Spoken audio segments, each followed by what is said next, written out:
The plane dropped like a stone through black sky, and Evelyn Hart's world tilted sideways. Her eyes snapped open to find her head resting on the shoulder of the man she'd dismissed as nobody. The worn jacket, the tired eyes, the single father who didn't belong in first class. Around them, passengers screamed. Overhead bins burst open. The captain's voice cut out mid-sentence, replaced by a sickening silence that made her stomach drop harder than the aircraft itself. Then the intercom crackled with words that stopped her heart. "The captain is unconscious. Is there anyone who can fly this plane? Before we dive into this incredible story, I need your help. If you enjoy what you're about to hear, please hit that like button and drop a comment telling me what city you're watching from. I love seeing how far these stories travel." Now, let's begin. Evelyn Hart didn't believe in wasted time. Every minute had a price, every interaction a purpose, every flight a deadline. At 38, she'd built herself into exactly what she'd always wanted to be: untouchable. CEO of Skybridge Aviation Technologies, the company revolutionizing aircraft safety systems. Her face had graced magazine covers. Her quarterly reports moved markets. Her voice silenced boardrooms full of men who'd underestimated her exactly once. So when she settled into seat 2A of Flight 847 from Seattle to New York, adjusting her Armani blazer and opening her laptop before the cabin door even closed, she had zero interest in the man shuffling into 2B beside her. He looked tired. That was her first thought. Not just end of a long day tired, but bone-deep exhaustion that lived in the shoulders and settled into the lines around the eyes. Mid-40s, maybe. Brown hair starting to gray at the temples. A navy jacket that had seen better years, though it was clean and carefully maintained. He carried a worn leather messenger bag and a children's book, something about butterflies, which he tucked into the seat pocket with the kind of careful attention that suggested it mattered. Evelyn's second thought was simpler. Not my problem. She had a presentation to finalize. The board meeting on Monday would determine whether Skybridge went forward with the automated emergency response system she'd been developing for 3 years. Billions in contracts hung in the balance. Airlines across the globe were watching. She had exactly 5 hours to perfect every slide, every projection, every answer to every question they might ask. The man beside her clicked his seatbelt and pulled out a paperback. Some self-help title about helping children through grief. He opened it to a dog-eared page and began reading with the kind of focus that suggested he'd been stuck on that particular chapter for a while. Evelyn glanced at him once more, cataloged him in the part of her brain reserved for forgettable details, and returned to her screen. The flight attendant's voice floated through the cabin with the usual pre-flight announcements. Safety demonstrations, exit rows, electronic devices. Evelyn had heard it 10,000 times. She kept typing. "Excuse me."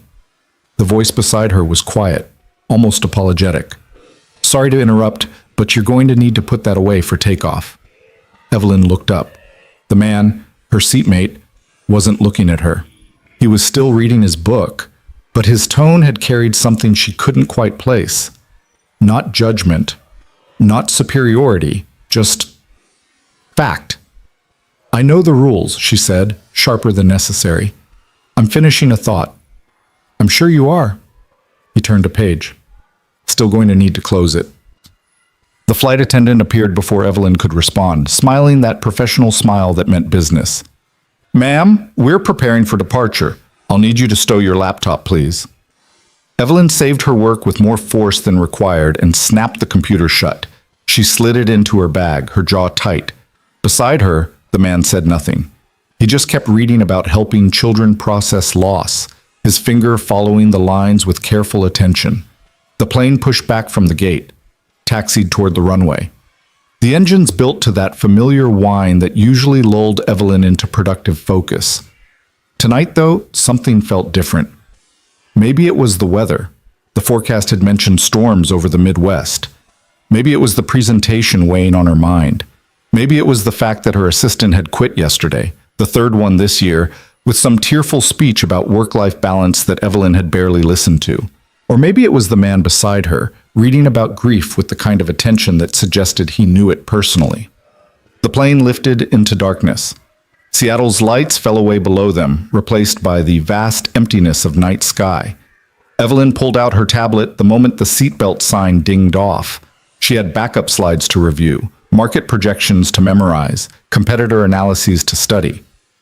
An hour passed, then another. The cabin lights dimmed. Around them, passengers settled into sleep or movies or quiet conversation. The man beside her finished his chapter, closed the book, and stared out the window at nothing. Just darkness and the blinking wing light cutting through it. Long day? The question came from Evelyn's mouth before she realized she was asking. She didn't know why. She didn't usually do small talk, especially not at 30,000 feet with strangers who clearly couldn't help her career. He turned from the window. In the dim light, his eyes were darker than she'd first thought. Thoughtful. Careful. You could say that. Business or pleasure? She didn't know why she was continuing this. Maybe exhaustion was making her social. Maybe she was procrastinating on the presentation she'd already reviewed 40 times. Neither, really. He smiled, but it didn't quite reach his eyes. Family obligation. My daughter had a school event I couldn't miss. Flew out this morning, flying back tonight. Back to work tomorrow. Dedication, Evelyn said. It came out flatter than she'd intended. Parenthood, he corrected gently. Different thing. Something in his tone made her pause. Not defensive, not proud, just stating a fact about his life with the same certainty he'd used about the laptop rule. She waited for him to elaborate, to do what people usually did, fill silence with unnecessary details about their children's accomplishments or their own sacrifices. But he just returned his gaze to the window. Evelyn went back to her tablet, read the same paragraph 3 times without absorbing it. Her eyes felt heavy. The cabin temperature had that particular warmth that made consciousness feel optional. She blinked hard, trying to focus. The presentation blurred. She'd been awake since 4 that morning, working through emails before her 6 a.m. strategy session. Then meetings until noon. A working lunch, 2 conference calls, the car to the airport. No dinner, just coffee and determination. Her body was sending signals she'd learned to ignore. The heaviness in her limbs, the way her thoughts kept sliding sideways, the slow blinks that lasted longer each time. Just need to review section 4, she thought. Then the appendix. Then the tablet slipped slightly in her hands. She caught it, jerked herself upright. Beside her, the man had pulled out a small notebook and was writing something with careful, precise handwriting. Not frantic like her scrawls during board meetings. Deliberate, like he was trying to get something exactly right. Evelyn's eyes closed, just for a second, just to rest them. When she opened them again, or thought she did, the cabin had changed. Darker, somehow. Quieter. Her tablet was gone, and her head was resting on something that definitely wasn't her window. She jerked upright, disoriented. Her neck protested the sudden movement. The man beside her, Michael, she somehow knew now, though she didn't remember learning his name, was carefully adjusting his jacket, which had apparently been serving as a buffer between her head and his shoulder. "I'm sorry," Evelyn said immediately, heat flooding her face. "I didn't mean to." "You needed sleep," he said simply. "No harm done." She looked around the cabin, trying to orient herself. Most passengers were asleep. The flight attendants were nowhere visible. The cabin lights were at their lowest setting, just enough to navigate the aisles. Outside the window, still nothing but darkness. "How long was I?" "About 45 minutes. He said it without judgment, without the knowing smile people usually gave when catching someone in a moment of weakness. "You were working pretty hard before. Figured you needed it."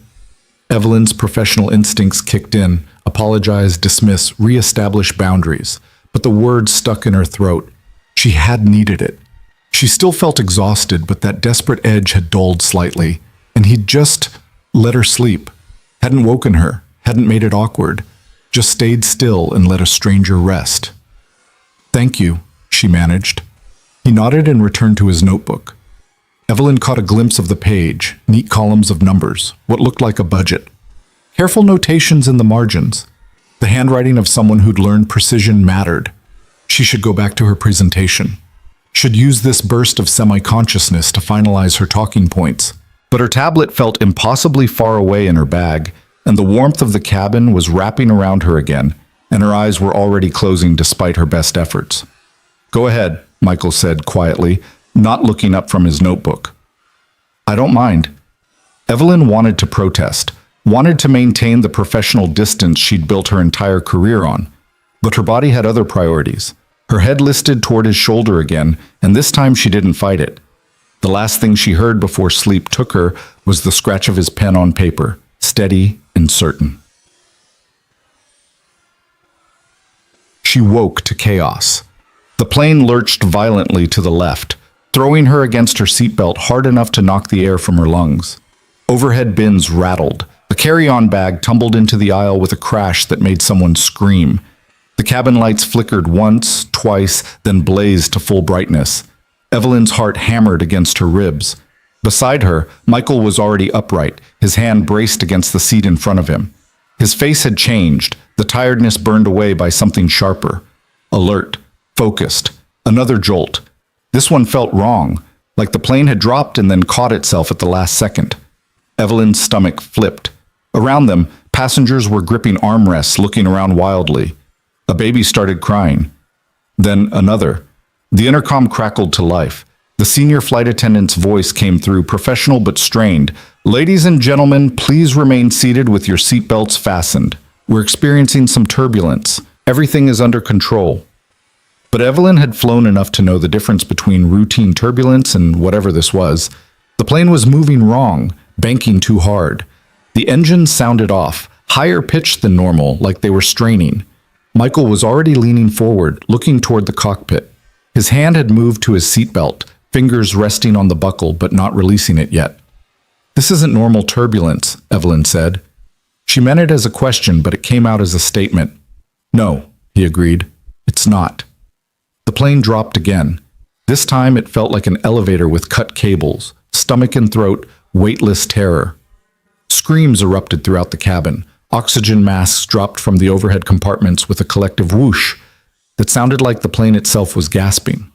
"Oh my God!" someone shouted. "What's happening?" Evelyn grabbed her mask with shaking hands.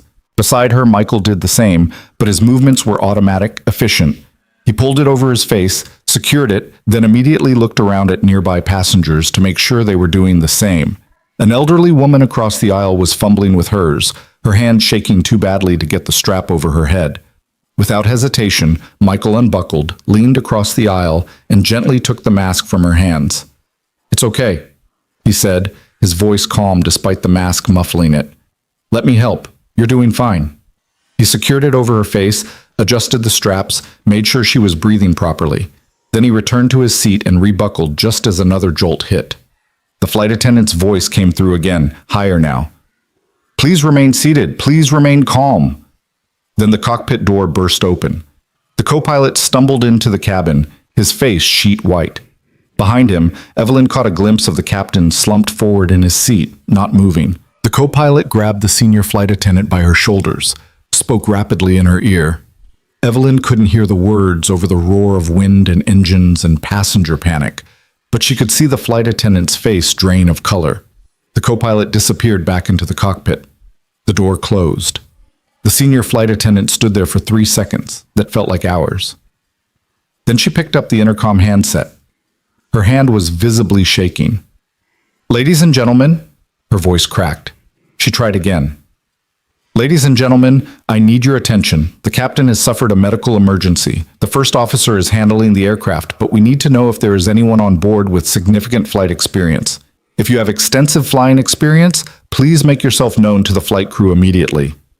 The cabin erupted, passengers shouting questions, a man near the back yelling about his wife's heart condition, a teenager crying for his parents 3 rows away. The plane bucked again, harder, and the flight attendant grabbed the nearest seat to keep from falling. Beside Evelyn, Michael was perfectly still. She turned to look at him. His eyes were fixed on the cockpit door. His jaw was tight. His hands were gripping the armrests, but not in fear, in restraint, like he was physically holding himself in place. "We're going to die," someone sobbed behind them. "Oh God, we're going to die!" The intercom crackled again. This time it was a man's voice, the co-pilot, Evelyn realized. Younger than she'd expected, barely controlled panic bleeding through his professional training. "I need help up here, now. If anyone has any experience flying aircraft, any experience at all, I need you in this cockpit immediately."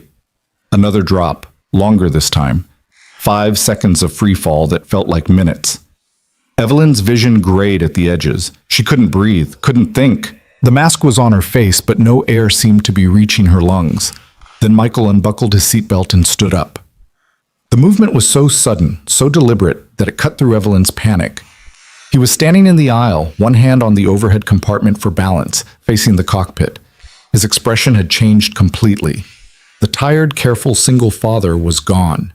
In his place stood someone else, someone harder, more certain. The senior flight attendant was struggling toward him against the turbulence.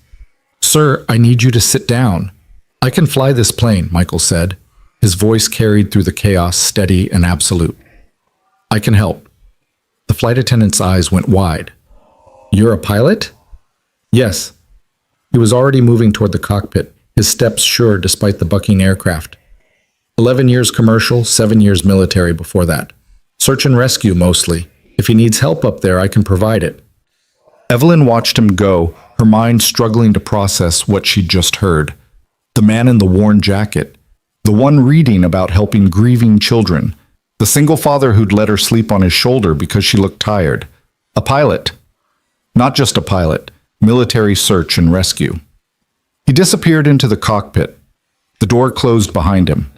The plane lurched again, and Evelyn grabbed her armrests hard enough to hurt. Around her, passengers were praying, crying, calling loved ones.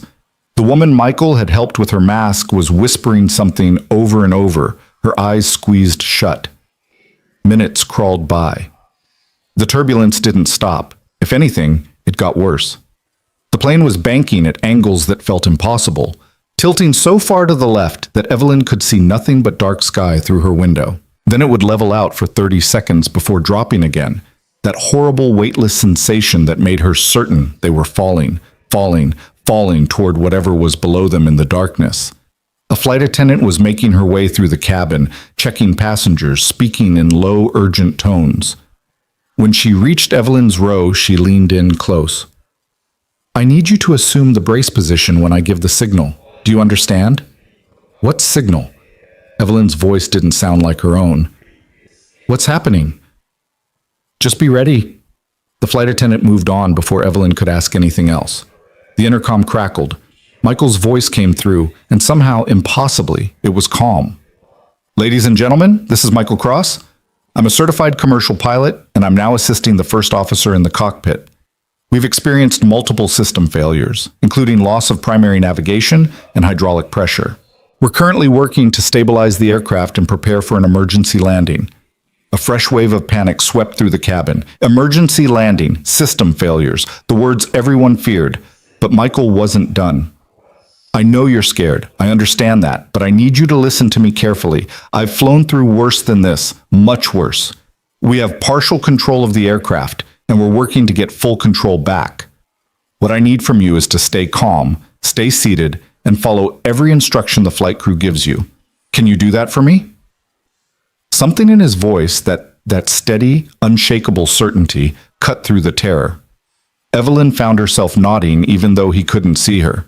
Around the cabin, passengers were quieting, straining to hear. "The first officer and I are going to get you on the ground safely. That's my only job right now. Your job is to trust us and stay strong for each other. We're in this together, and we're going to get through it together." The intercom clicked off. Evelyn stared at the empty seat beside her. She'd dismissed him, categorized him as nobody, not worth her time or attention, a tired single father in a cheap jacket with nothing to offer someone like her. And now he was the only thing standing between 300 people and death. The plane shuddered again, a long, grinding vibration that felt like metal tearing. Somewhere behind Evelyn, a man was vomiting. A child was screaming for her mother. The flight attendants were strapping themselves into jump seats, their faces pale and set. Evelyn pulled out her phone. No signal this high up, but she opened her messages anyway and typed to her brother in Boston. "I love you. Tell Mom I love her. Take care of the company if something happens." She didn't send it, couldn't send it, but seeing the words on the screen made them real, made this moment real. She was going to die. They were all going to die. In this metal tube hurtling through darkness, completely at the mercy of two men in a cockpit trying to fix systems that had already failed. The intercom crackled again. The co-pilot this time. his voice tight. Flight crew, prepare for emergency landing procedures. Passengers, when you hear the command, immediately assume the brace position. Head down, hands on your ankles or behind your head. Stay in that position until the aircraft comes to a complete stop. Evelyn's whole body was shaking now. She couldn't control it. Her hands, her legs, even her jaw. Terror had taken over every cell, every nerve. This was it. This was how it ended. Not in a boardroom or a hospital bed or anywhere dignified. In a falling plane with strangers, her last moments spent in animal fear. Through the darkness outside her window, she caught a glimpse of lights far below. A town, maybe. Or a city. People down there going about their normal Saturday night, completely unaware that Flight 847 was dying above them. Then Michael's voice came through one more time. Quieter now, personal, like he was talking to each of them individually. Listen to me. I've been exactly where you are right now, scared, certain it was over. I've been in aircraft that were hit, that were failing, that everyone said couldn't be saved, and I'm still here. You know why? Because fear doesn't decide how this ends. Skill does. Determination does. And I am very skilled, and I am very determined, and I am not letting this plane hit the ground wrong. His voice hardened, took on an edge of command that must have been forged in military cockpits. So when I tell you to brace, you brace. When I tell you to stay down, you stay down. When we hit the ground, and we will hit it hard, you protect your head, you stay conscious, and the second we stop moving, you evacuate this aircraft in an orderly fashion. No panic. No pushing. We're all walking away from this, every single one of us. Do you understand? Evelyn realized she was crying. Tears streaming down her face, her whole body racked with sobs she couldn't control. But somewhere under the terror, something else was growing. Not hope, exactly, but something like it. Belief. She believed him. This man she'd dismissed, this stranger she'd judged, this single father whose name she'd barely bothered to learn, she believed he could save them.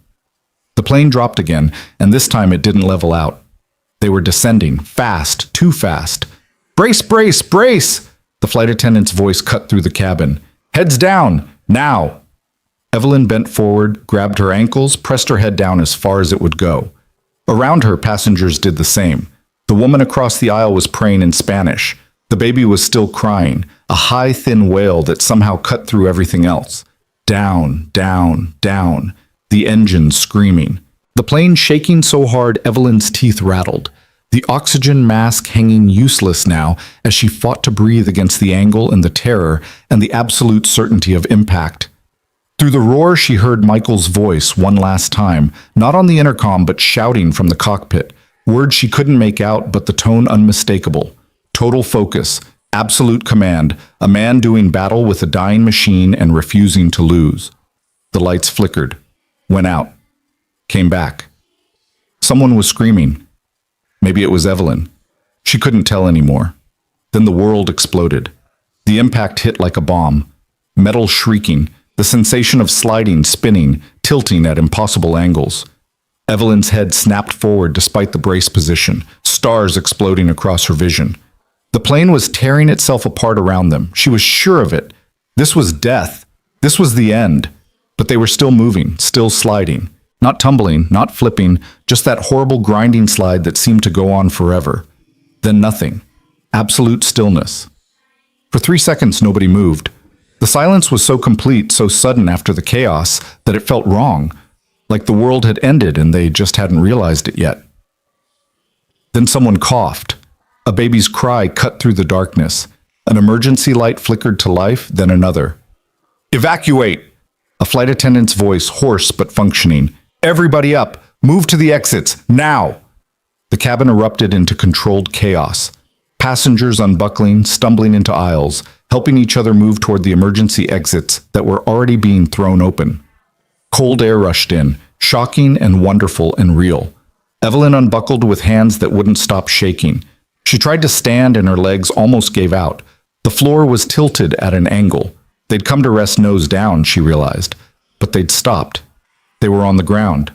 They were alive. She stumbled toward the exit, part of the stream of passengers all moving together. Down the emergency slide, hitting grass that was wet with rain she hadn't known was falling. Rolling away from the plane, getting distance, turning back to look. Flight 847 sat crumpled in the middle of what looked like a farm field. The nose was crumpled.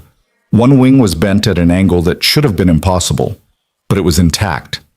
Mostly intact. And 300 people were pouring out of it into the rain, into the darkness, into life. Emergency vehicles were already approaching, their lights cutting through the night, sirens wailing.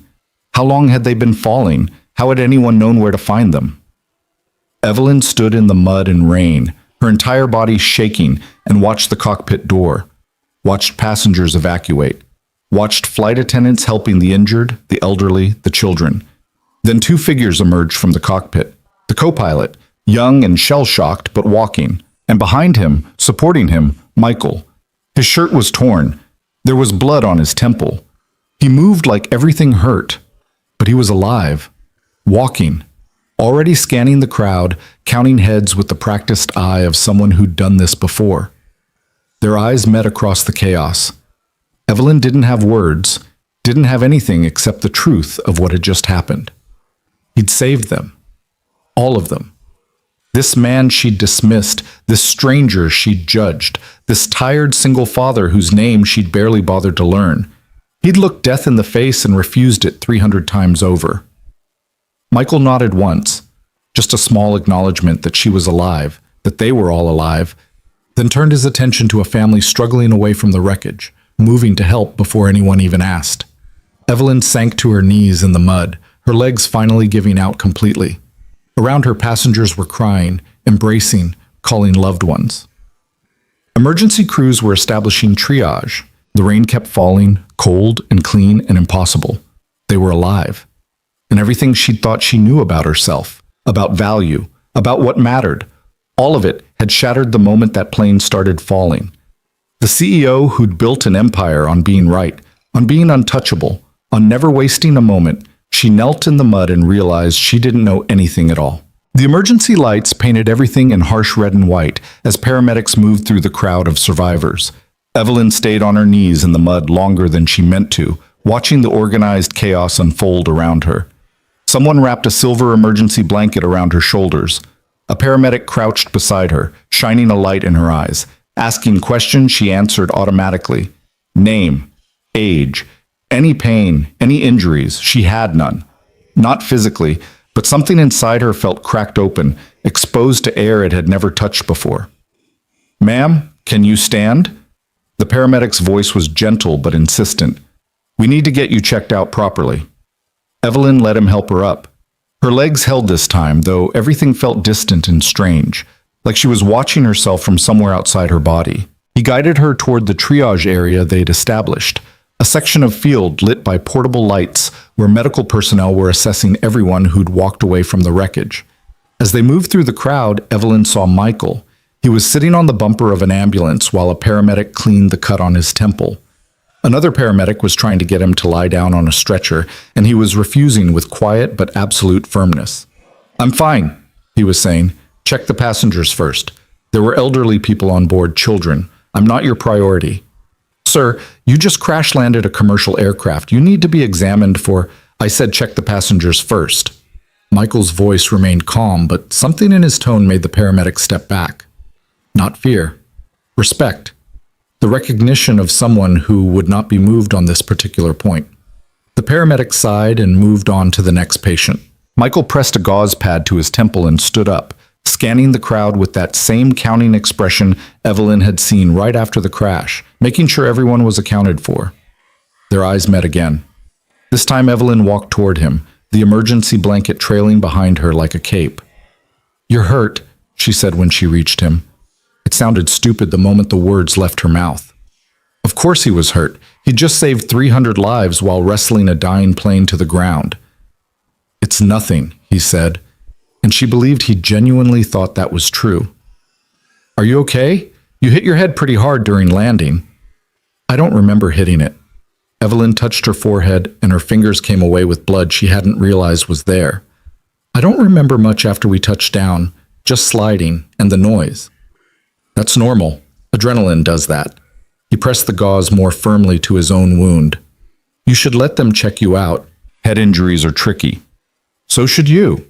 A ghost of a smile crossed his face. Probably. But there are people here who need help more than I do. A woman approached them then, holding a small boy's hand. The child couldn't have been more than 5, his eyes wide and red from crying. The woman's face was tear-streaked but determined. "Are you the pilot?" she asked Michael. "The one who landed the plane?" "I helped, yes." "You saved my son's life." Her voice broke. "You saved all of us. I don't know how to thank you. I don't know what to say except thank you. Thank you." The boy was staring at Michael with the kind of awe children reserve for superheroes. Michael crouched down to the child's level, wincing slightly at the movement. "What's your name?" he asked gently. "Tommy," the boy whispered. "Well, Tommy, you were very brave up there. Your mom tells me you stayed calm and did exactly what the flight attendants told you to do. That's what helped keep everyone safe. You should be proud." "Were you scared?" Tommy asked. Michael considered the question seriously. "Yes, I was scared. But being scared is okay. It's what you do when you're scared that matters. And you did great." More people were approaching now. Passengers who'd realized who Michael was, what he'd done. They formed a loose crowd around him, some crying, some trying to shake his hand, all of them needing to express something that words couldn't quite capture.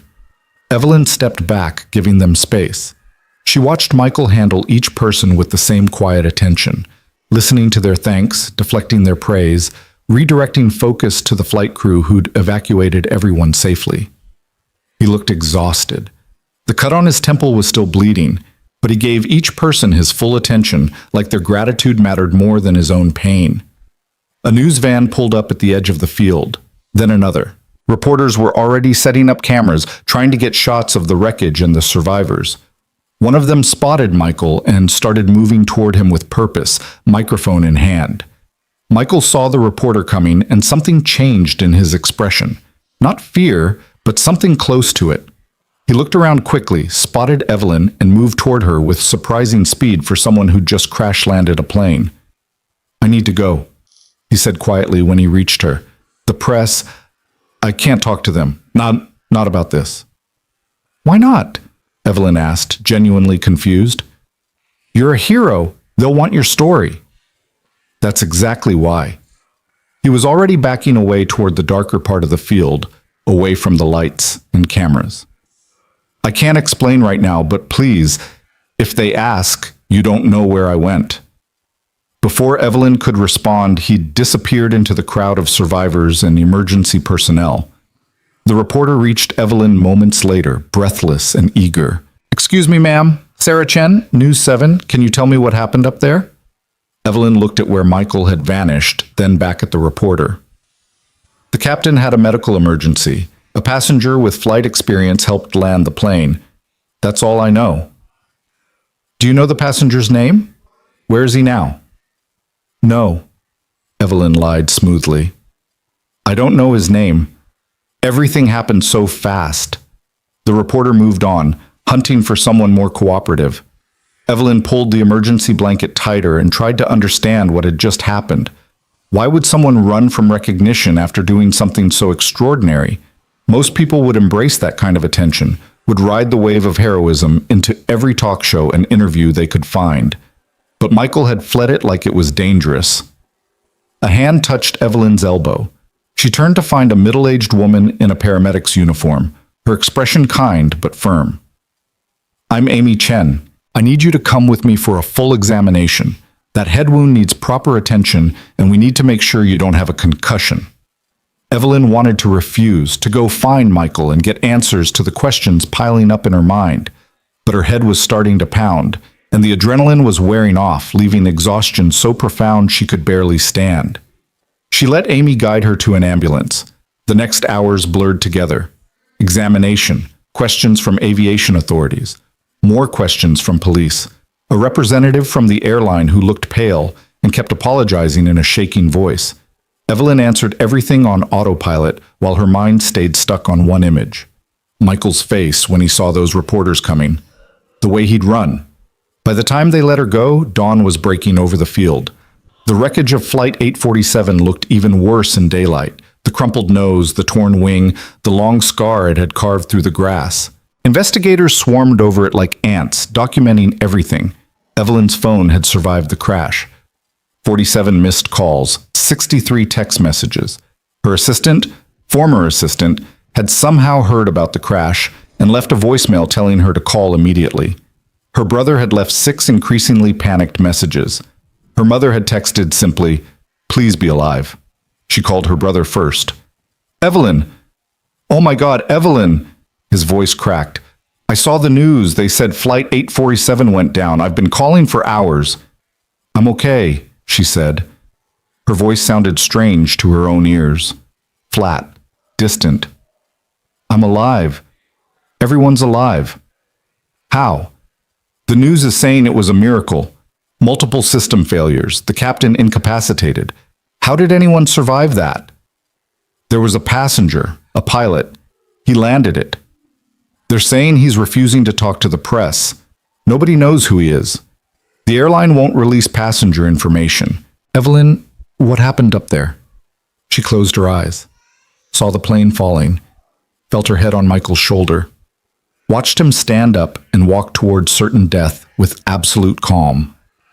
"I don't know," she said. "I need to go. I'll call you later." She hung up before he could protest. A shuttle bus was loading survivors to take them to a hotel where the airline had arranged rooms.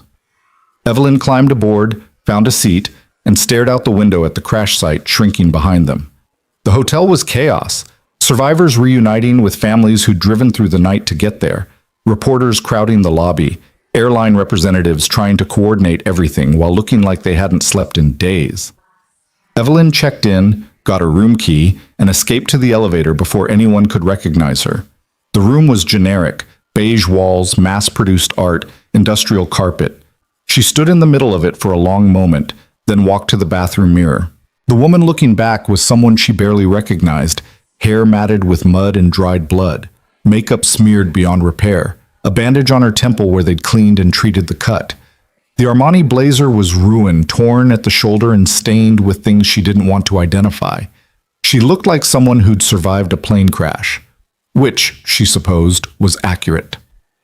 Evelyn stripped off her clothes and stood in the shower until the water ran cold, watching mud and blood swirl down the drain. When she finally emerged, she felt marginally more human. Still exhausted, still shaken, but functional. Her laptop had survived the crash, protected in her bag. She opened it and stared at her presentation, the one she'd been so desperate to perfect. The board meeting was Monday. Tomorrow, technically, though it felt like years had passed since she'd cared about quarterly projections and market share. She should review it, should finalize her talking points, should prepare for the questions about how the crash might affect the company's reputation, given that Skybridge made aviation safety systems. Instead, she opened her browser and typed Michael Cross pilot. The search returned thousands of results. Too many, too generic. She added Seattle and tried again. Still nothing useful. Just articles about various pilots named Michael Cross, none of them matching the man from the plane. She tried Michael Cross search and rescue and got closer. A few mentions in old military publications, commendations for service, but nothing recent. Nothing that explained who he was or why he'd been sitting in coach on a commercial flight wearing a worn jacket and reading a book about helping children through grief. A knock on her door interrupted her searching. Evelyn considered ignoring it, but the knock came again, insistent. "Ms. Hart? It's Richard Preston from Skybridge Aviation. I need to speak with you urgently." Evelyn sighed and opened the door. Richard was her VP of Communications, a rail-thin man in his 50s who looked like he'd aged a decade overnight. His tie was loose, his shirt wrinkled, his eyes bloodshot. "Richard, what are you doing here? What do you think I'm doing here?" The CEO of an aviation safety company just survived a crash caused by multiple system failures. The press is going insane. The board is freaking out. I drove through the night because we need to get ahead of this before it destroys everything you've built. He pushed past her into the room, already pulling out his tablet. "I've drafted 3 statements, one for the press, one for the board, one for our clients. I need you to review them immediately, and we need to discuss your interview strategy. Every major network wants you. This could be terrible for the company, or it could be the best PR we've ever had, depending on how we handle it." Evelyn stared at him. People almost died last night. I almost died. I know. And I'm grateful you're alive. But right now, we need to think about the company. Our stock is going to take a hit when the market opens. Our competitors are going to use this. We need to control the narrative. Something cold settled in Evelyn's chest. This was what she'd built. This was the world she'd chosen. Where a plane crash wasn't a tragedy, it was a PR problem. Where 300 lives saved meant nothing compared to quarterly earnings. Get out, she said quietly. Richard looked up from his tablet. Excuse me? Get out. I'll deal with the company tomorrow. Right now I need to be alone. Evelyn, we don't have time for... I said get out. The words came out sharper than she'd intended, cutting through his protests. I almost died last night. I am taking 1 day to process that. The company can survive 24 hours without me. Now leave. Richard opened his mouth, closed it, then nodded and headed for the door. He paused at the threshold. I'm sorry. You're right. I'm scared, Evelyn. If this goes wrong, everything we've built could collapse. Then maybe we built it on the wrong foundation, she said. He left looking confused. Evelyn locked the door behind him and returned to her laptop. She tried different search combinations, different databases, anything that might tell her more about Michael Cross. Then she remembered something. The notebook he'd been writing in, the careful budget calculations, the worn messenger bag that had survived the crash along with him. She'd seen him leave it in the overhead compartment, seen him forget about it in the chaos of evacuation. It would still be there, in the wreckage. Evidence of who he was, what his life looked like outside of those terrible hours when he'd held death at bay. Evelyn stood up, grabbed her jacket, and headed for the door. She needed answers, needed to understand why a man who'd saved 300 lives was hiding from recognition, needed to know why someone with his skills and courage had been sitting in coach reading about grief. The crash site was still restricted, but Evelyn had spent years learning how to get into places she wasn't supposed to be. She talked her way past the first security checkpoint by showing her CEO credentials and mentioning Skybridge's safety systems. Got through the second by implying she was conducting company business for the investigation. The field was quieter now. Most survivors had been evacuated. The investigation team was smaller, more focused. They'd erected a tent over part of the wreckage, protecting it from the elements while they documented everything. Evelyn approached a woman in an NTSB jacket who looked less busy than the others. Excuse me, I was on the flight. I left something in my overhead compartment, my medication. Is there any way I could retrieve it? The woman shook her head. I'm sorry, ma'am. The wreckage is an active investigation site. Nothing can be removed until we've completed our documentation. But it's just personal belongings. Surely, I understand, but protocol is protocol. We'll release personal items as soon as we're able, probably within a week. Evelyn thanked her and walked away, frustrated. She stood at the edge of the restricted zone, staring at the crumpled fuselage of Flight 847. Somewhere in there was Michael's bag, his notebook, the answers she needed. You're looking for something. The voice made her jump. She turned to find an older man in investigator's gear, his hair steel gray, his eyes sharp and assessing. I left something on the plane, Evelyn said, but they won't let me get it. Smart woman like you knows that's not how crash investigations work. He smiled slightly. I'm Thomas Reed, lead investigator. You're Evelyn Hart, Skybridge CEO. I recognized you from the coverage. Then you know I understand the importance of proper procedure. I do, which makes me wonder why you're really here. Thomas studied her face. You're looking for information about the passenger pilot, Michael Cross. Evelyn's heart kicked up. You know him? I know of him, enough to know he doesn't want to be found. Thomas glanced back at the wreckage. And enough to know that what he did last night was extraordinary. 11 years since he flew commercially, and he puts that plane down with only 6 serious injuries and 0 fatalities. That's not luck. That's skill most pilots will never have. Why hasn't he flown in 11 years? Thomas was quiet for a long moment. That's his story to tell, not mine. He saved my life. I think I deserve to know who he is. Maybe. But wanting to know and deserving to know aren't always the same thing. Thomas turned to leave, then paused. He's not hiding because he's ashamed. He's hiding because he has things in his life that matter more than being called a hero. If you're smart, and I think you are, you'll respect that. He walked away before Evelyn could respond. She stood there as the morning sun climbed higher, warming the field where she'd nearly died. Emergency workers were packing up their equipment.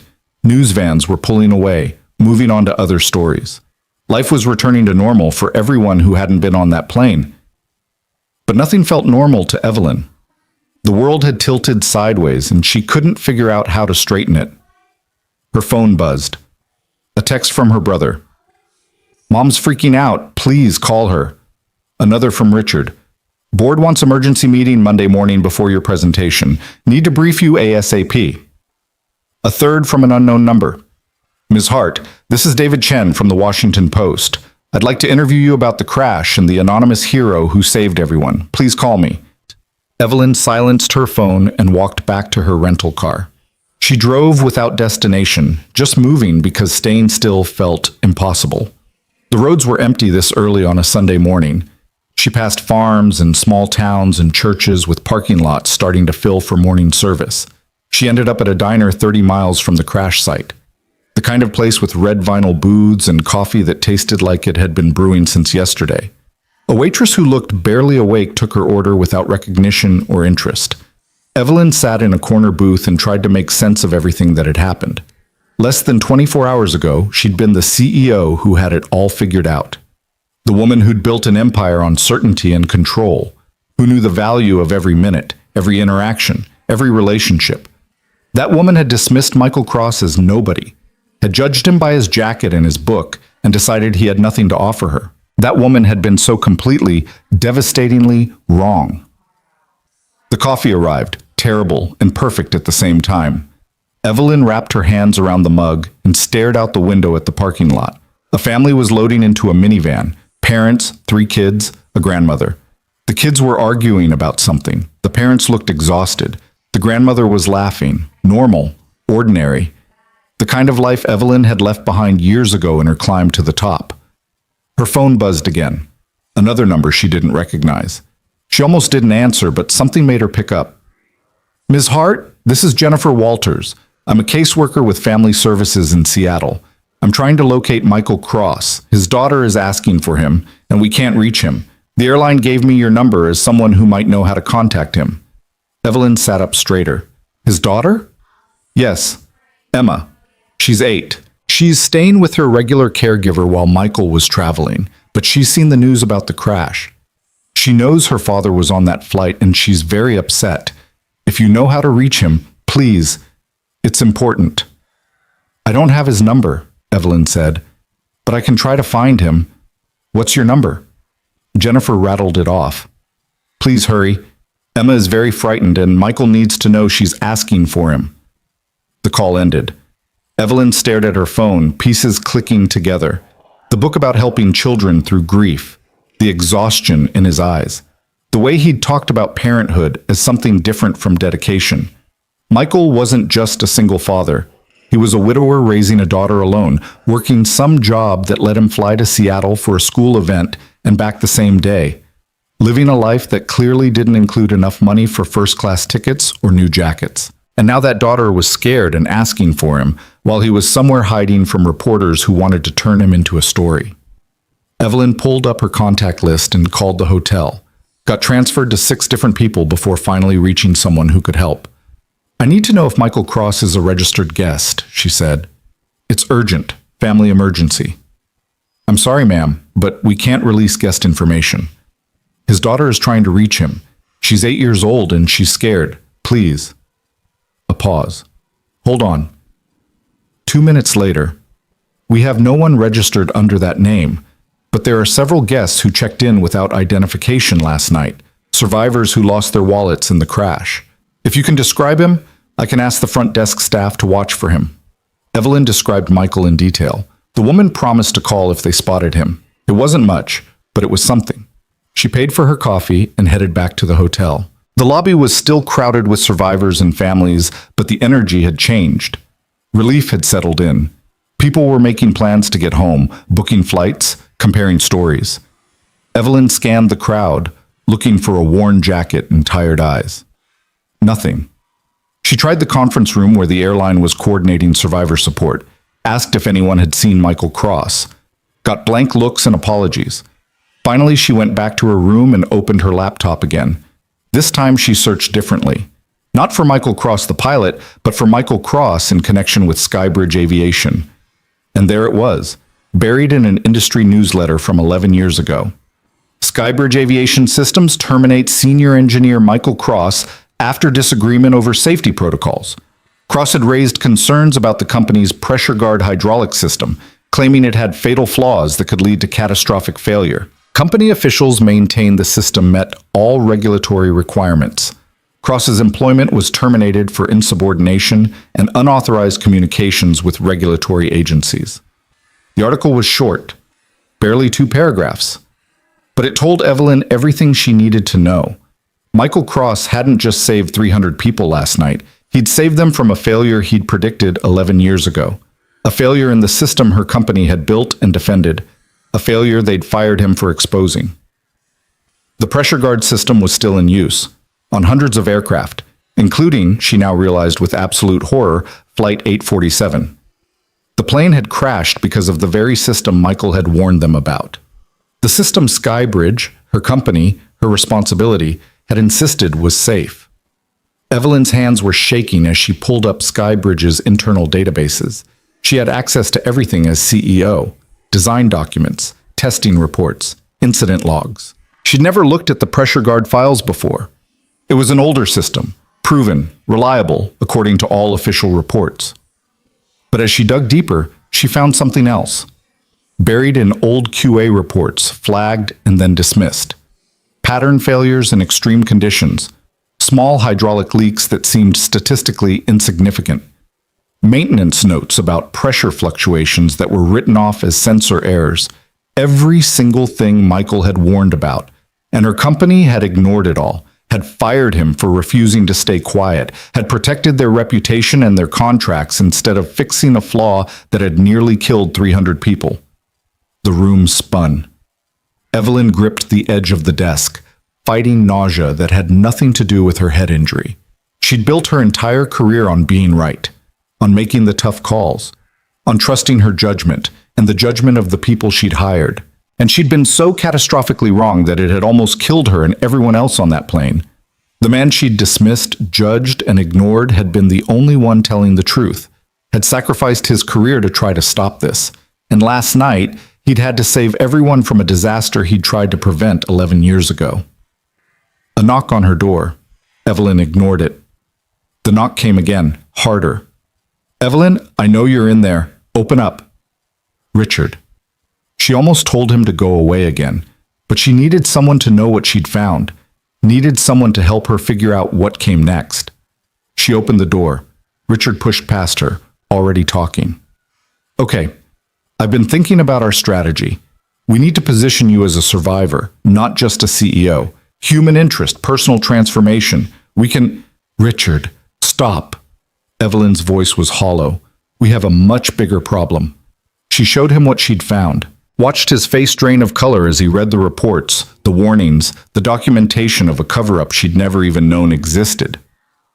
"This is from before your time," Richard said finally. "You weren't CEO when they fired him. You didn't make this decision.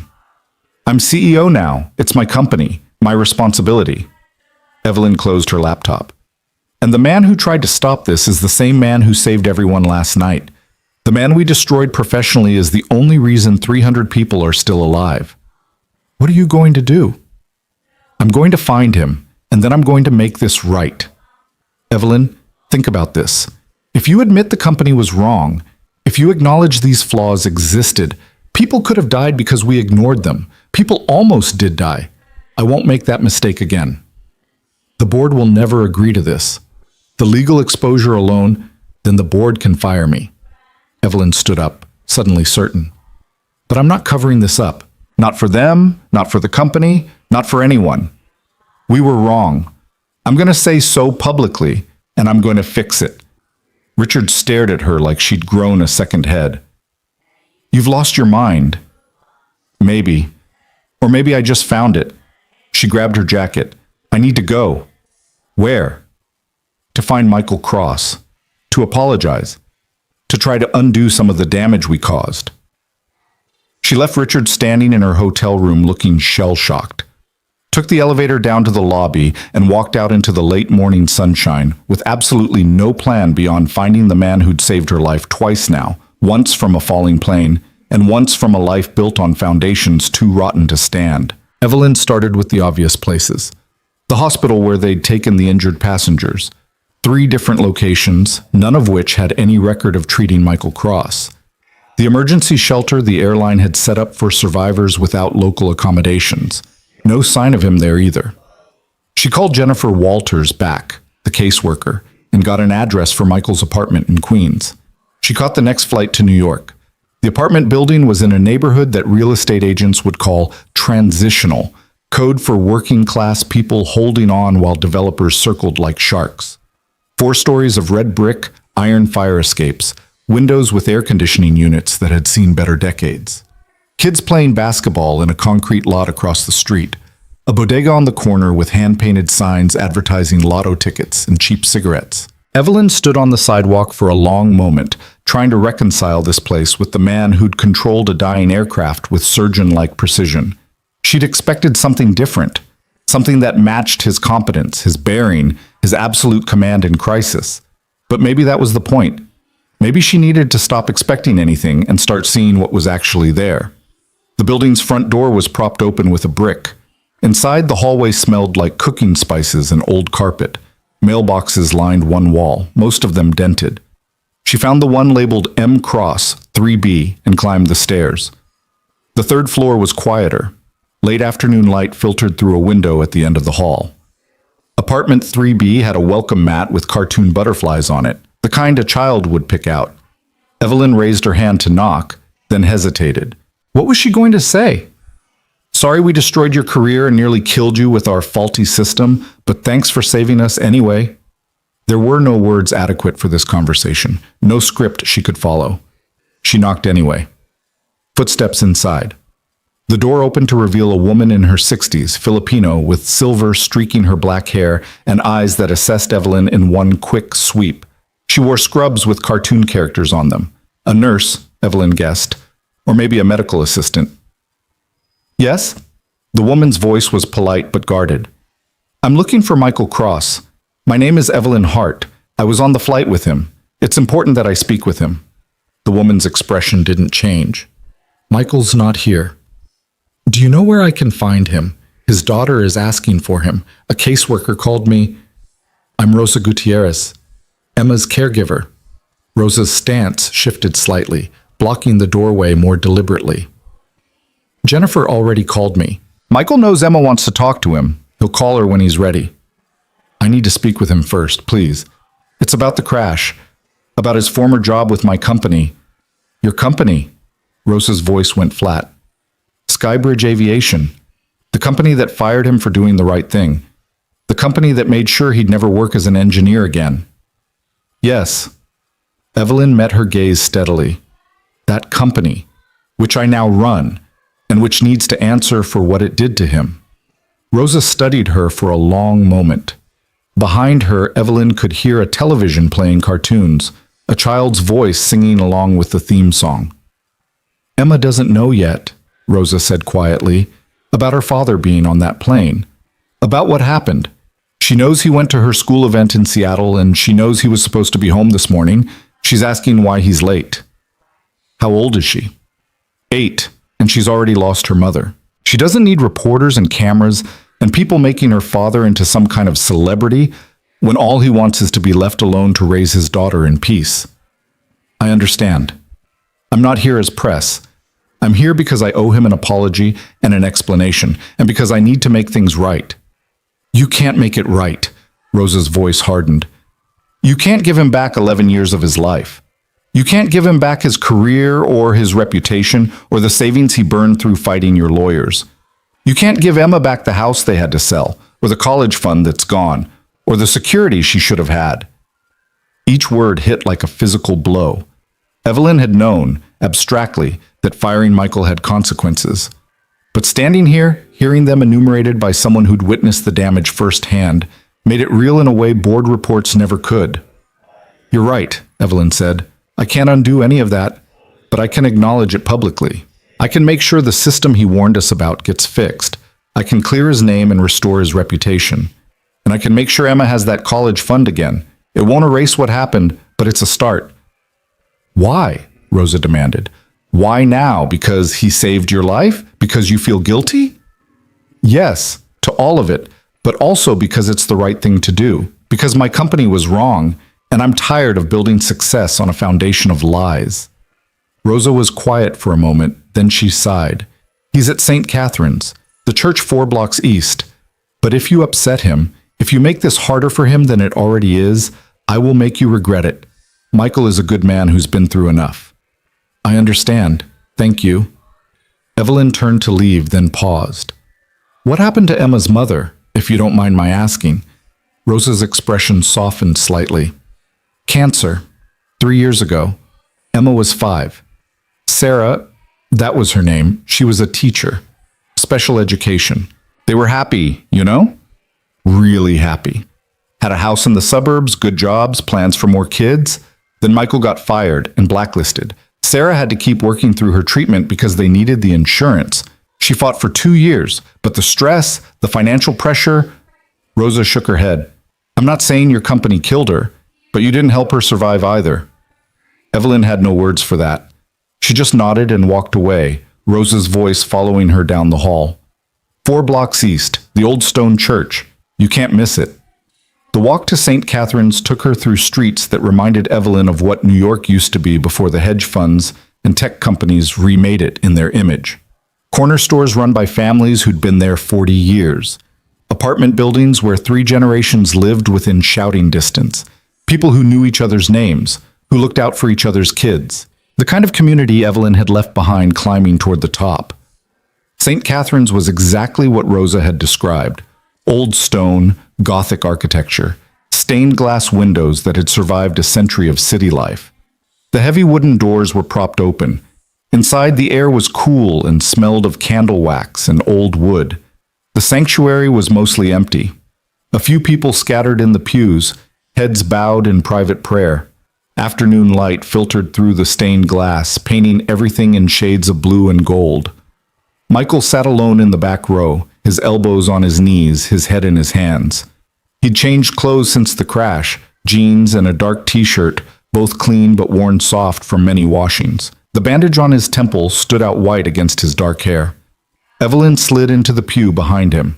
He didn't turn, but his shoulders tensed slightly. He'd known she was there. "Rosa called ahead," he said quietly. "Told me you were coming." "I can leave if you want." "No, sit." He straightened up, but didn't turn around. "I knew this conversation was coming eventually. Might as well get it over with." Evelyn moved to sit beside him instead of behind. Up close, he looked exhausted in a way that went beyond the crash, the kind of tired that lived in the bones. "How did you find me?" he asked. "Your name was in old company records from when we fired you." She paused. "I read the reports, all of them. The warnings you filed about the pressure guard system, the safety concerns you raised, the way we ignored everything you said and then destroyed your career when you wouldn't let it go." Michael was silent. "Flight 847 crashed because of a pressure guard failure," Evelyn continued. "The exact failure you predicted 11 years ago. You were right about everything, and we were wrong, and 300 people almost died because of it." "But they didn't die." Michael's voice was barely above a whisper. "That's what matters. You saved them from a disaster we caused, a disaster you tried to prevent." Evelyn had practiced this speech on the flight to New York, but now all her careful words felt inadequate. "I'm sorry for all of it, for what my company did to you, for what it cost you and your family. I know sorry doesn't fix anything, but I need you to hear it anyway." Michael turned to look at her finally. His eyes were red-rimmed, whether from exhaustion or emotion she couldn't tell. "You weren't CEO when it happened. You didn't fire me." "No, but I'm CEO now, which makes it my responsibility to fix it." "How do you fix something that already happened? You can't give me back my job at Boeing. You can't give me back the years I spent fighting blacklist after blacklist, trying to find engineering work while my wife died and my daughter watched her father fail over and over. His voice remained quiet, but something raw had entered it. You can't give my daughter back her mother, who might have survived if we'd had the financial stability to get her the best treatment. You can't undo any of it. No, I can't. But I can make sure everyone knows you were right. I can clear your name publicly. I can fix the pressure guard system and make sure no other plane fails the way 847 did. And I can make sure Emma has the future she deserves. Michael shook his head. I don't want your money. I don't want your public apologies. I just want to raise my daughter in peace. What about justice? What about making sure this doesn't happen to someone else? Justice? Michael laughed, but there was no humor in it. I learned a long time ago that there's no justice. There's just what you can control and what you can't. I can control being a good father to Emma. I can control showing up for my job. I'm a maintenance supervisor at an apartment complex, by the way, since you're probably wondering what happened to the engineer. I can control being there when she needs me. That's it. That's all I have left. You have more than that. You have the truth. And people need to hear it. Why? Michael stood up abruptly, his voice rising slightly before he caught himself and lowered it again, mindful of the church. Why do people need to hear it? So they can make me into some kind of hero? So reporters can camp outside my apartment and scare my daughter? So I can spend the next year doing interviews and testifying and reliving the worst parts of my life? So it doesn't happen again, Evelyn said simply. So the next engineer who sees a safety flaw doesn't stay quiet because they saw what happened to you. So my company, so the whole industry, knows there are consequences for putting profit over people. Michael sat back down, the fight draining out of him. I'm tired, Evelyn. I've been tired for 11 years. I just want to go home to my daughter. They sat in silence for a moment. Somewhere in the church, a door opened and closed. Footsteps echoed and faded. Tell me about Emma, Evelyn said, finally. Michael's expression softened immediately. She's 8. Smart as hell, loves butterflies, collects books about them, draws them constantly. She wants to be a scientist when she grows up. Studies lepidopterist. He smiled slightly. She can't quite pronounce it yet, but she will. She gets that determination from her mother. Rosa mentioned her mother was a teacher. Special education. Sarah believed every kid deserved someone fighting for them, especially the ones everyone else had given up on. Michael's voice had gone gentle with memory. She would have loved what you're trying to do right now. The accountability, the making things right. That was her whole philosophy. You can't change the past, but you can choose better going forward. She sounds remarkable. She was. Emma's a lot like her. Same fire, same absolute certainty about right and wrong. It's beautiful and terrifying watching her grow up with Sarah's sense of justice. He paused. That's why I can't hide from this forever, even though I want to. Emma's going to ask questions. She's going to see the news coverage eventually, and I need to be able to tell her I did the right thing, whatever that turns out to be. Then help me fix this, Evelyn said. Not for the publicity or the recognition, for Emma. So she grows up knowing her father stood up for the truth and won, even if it took 11 years. Michael closed his eyes. What exactly are you proposing? Tomorrow I have a board meeting. I'm going to tell them everything. About the pressure guard failures, about you, about the cover-up. I'm going to recommend we ground every aircraft using that system until it's completely redesigned. And I'm going to publicly acknowledge what the company did to you. They'll fire you, probably, but I'll go out telling the truth. That has to count for something. Evelyn took a breath. I want you there. I want the board to hear directly from you about what you warned us about, what we ignored. I want them to look you in the face while they decide what matters more, their liability exposure or people's lives. You're asking me to relive the worst professional experience of my life in front of the people who made it happen. Yes, I am, and I have no right to ask that of you. Evelyn met his eyes. But I'm asking anyway, because you're the only one who can make them understand the real cost of what they did. Michael stared at the altar, at the light filtering through stained glass. If I do this, if I stand up in front of your board and tell them they were wrong, it opens up everything again. The media attention, the scrutiny, Emma's life becoming public property, Rosa's right that I've been through enough, that we've been through enough. I know, and if you say no, I'll respect that. I'll fight this battle alone if that's what you need. But it would mean more coming from you. The truth always means more from the person who lived it. A woman entered the sanctuary, moving slowly toward the front. She lit a candle, knelt, crossed herself. Her lips moved in silent prayer. Evelyn and Michael watched her, giving her the privacy her devotion deserved. After she left, Michael spoke again. When I was flying rescue, we had this saying, "You can't save people who won't grab the rope. Doesn't matter how good you are, how skilled, how determined. If someone won't reach for the help you're offering, there's nothing you can do but watch them drown." "I'm reaching," Evelyn said. "I'm reaching for the truth and for justice, and for doing the right thing even though it might destroy everything I've built. I just need you to help me hold on." Michael turned to look at her fully. In the colored light from the windows, his eyes were very dark. "Why? Why are you really doing this? It can't just be guilt. CEOs don't throw away their careers over guilt." Evelyn had asked herself the same question on the flight to New York, had examined her motivations from every angle, looking for the self-serving calculation that usually drove her decisions, but she kept coming back to the same answer. "Because I fell asleep on your shoulder," she said, "and you let me. You didn't wake me up or make it weird or use it as leverage. You just sat there and let a stranger rest because she needed it. And that kindness, that basic human decency, made me realize how far I drifted from being someone who would do the same thing." She paused, gathering her thoughts. Then the plane started falling, and you stood up. You didn't hesitate. You didn't calculate the risk to yourself. You just moved to help because people needed helping. And you saved all of us, including me. Saved us from a disaster my company caused because we valued money over safety. That still doesn't explain why you'd sacrifice your career. Because when I landed in that field and realized I was alive, my first thought wasn't about my company or my presentation or my reputation. It was about you, about understanding who you were and why someone with your competence and courage was sitting in coach reading about helping children grieve. Evelyn felt her throat tighten. And then I found out the truth. That we destroyed your life for being right. That my company's greed killed your wife, as surely as if we'd pushed her off a cliff. And I realized that everything I'd built was rotten at the foundation. So this is redemption for you. Maybe. Or maybe it's just the first honest thing I've done in years. I don't know anymore. I just know I can't go back to pretending everything's fine when 300 people almost died because the company I run values quarterly profits over human lives.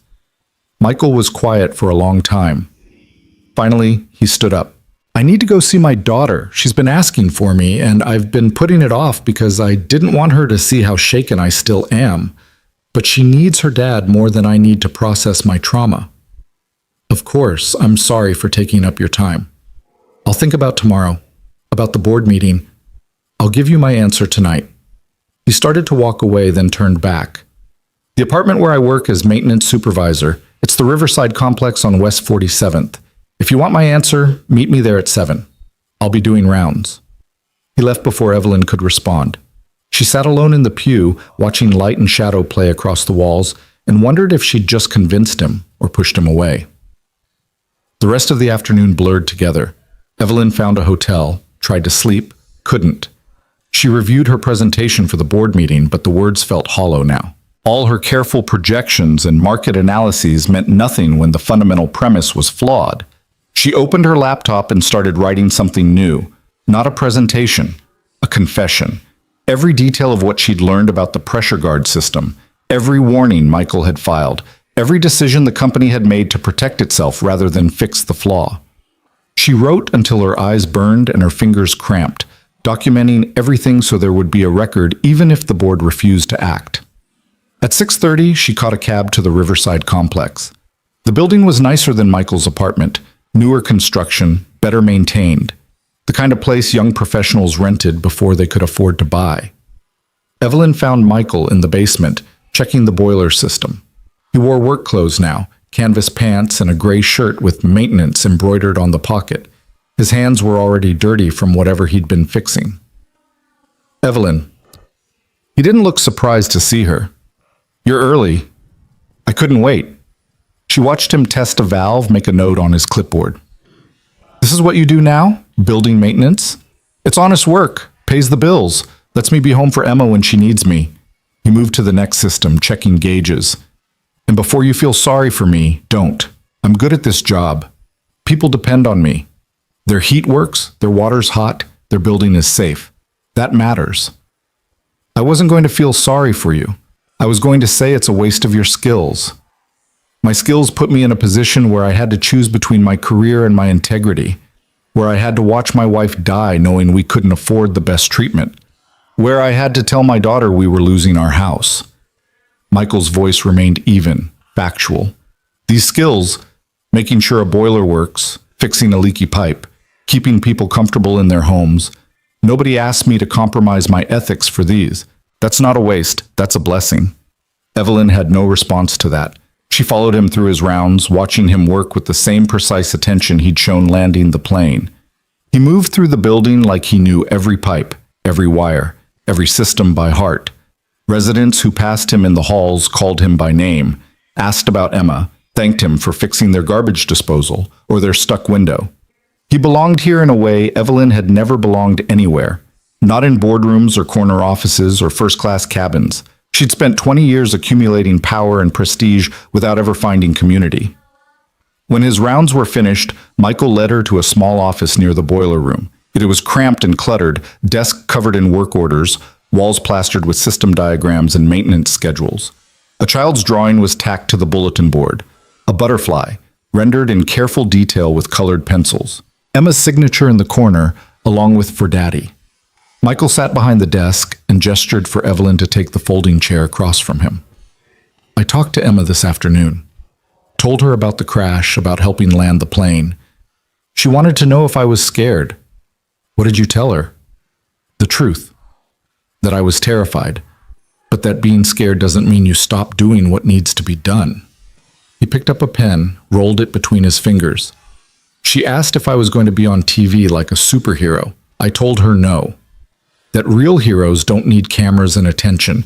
They just do the right thing quietly and go home to their families. That's a good lesson. It's the lesson I want her to learn. The lesson her mother would have taught her. Michael set down the pen. But I've been thinking about what you said, about Emma growing up knowing her father stood up for truth, and I realized that quietly going home might be the wrong lesson this time. Evelyn's heart kicked up. You'll do it? You'll come to the board meeting? On one condition, well, several conditions, actually. Michael pulled out a notepad and flipped to a page covered in his neat handwriting. I've spent the afternoon thinking about what I need if I'm going to relive the worst professional experience of my life in front of the people who caused it. Name them. First, I want complete immunity from any legal action your company might take. I'm going to tell the truth about what I observed, what I warned about, what happened. I won't let you use that against me later. Done. What else? Second, I want a public statement from Skybridge acknowledging that I was wrongfully terminated, that my concerns were valid, and that the company's subsequent actions to blacklist me from the industry were unjustified. I want my professional reputation restored. Absolutely. That's part of what I'm already planning to do. Third, I want a scholarship fund established in Sarah's name, not for Emma specifically, though she'll be eligible, but for children of aviation workers who die in the line of duty, pilots, engineers, mechanics, the people who keep planes in the air safely. Their kids deserve support. Evelyn nodded, her throat tight. How much? Start with $5 million. Increase it annually based on need. And I want oversight. I want to be involved in selecting recipients, making sure the money goes where it should. Done. What else? Last thing. After the board meeting, after the statement, after all of it, I want to be left alone. No interviews, no book deals, no speaking tours. I tell my truth once, publicly, and then I go back to my life. Emma deserves a father who's present, not one who's constantly reliving trauma for public consumption. I can't control the media, Evelyn said carefully. They'll want access to you. They'll camp outside your apartment, call you constantly. Then help me manage it. Hire security if needed. Issue statements on my behalf. Do whatever CEOs do to protect their privacy, and extend that protection to me and Emma. I will. You have my word. Michael studied her face for a long moment. Why do I believe you? I shouldn't. I should assume this is just another corporation making promises they won't keep. But something tells me you mean it.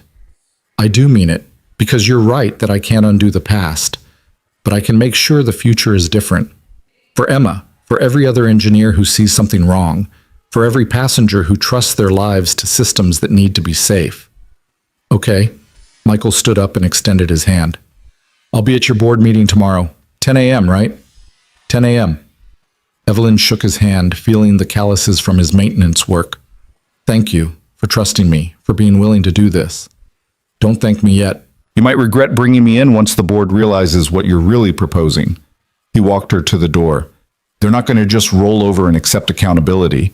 They're going to fight. They're going to threaten you, try to discredit both of us, do everything they can to protect the company. Let them try. I've got the truth on my side, and you. Truth doesn't always win, Evelyn. You know that as well as I do. Maybe not, but it's still worth fighting for. She paused at the threshold. Will you bring Emma? To the board meeting? Absolutely not. This isn't something she needs to see. I meant after, when this is over. I'd like to meet her if that's okay. Michael's expression softened. She'd like that. She's been asking about the other people on the plane, wanting to know everyone's okay. She has her mother's heart, always worrying about others. She sounds amazing. She is. She's the best thing I've ever done. He glanced at his watch. I need to get home. Rosa's been watching her all day, and Emma has school tomorrow. Of course. I'll see you at 10. Evelyn walked out of the Riverside complex into the evening air. The city hummed around her. Traffic, voices, life happening at its usual frantic pace. She felt disconnected from it all, like she'd stepped sideways into a different version of reality where the rules she'd lived by no longer applied. Her phone buzzed with a text from Richard. Board wants full presentation on crash impact and recovery strategy. They're expecting you to spin this positively. Don't screw this up. She typed back, I'm not spinning anything. I'm telling the truth. Be prepared for fallout. His response came immediately. You're going to destroy everything we've built. Good, Evelyn wrote. It deserves to be destroyed. She silenced her phone and headed back to her hotel. She had a long night ahead of her, finalizing her statement, preparing for the battle that was coming. But for the first time in years, she felt clear about what she was doing and why.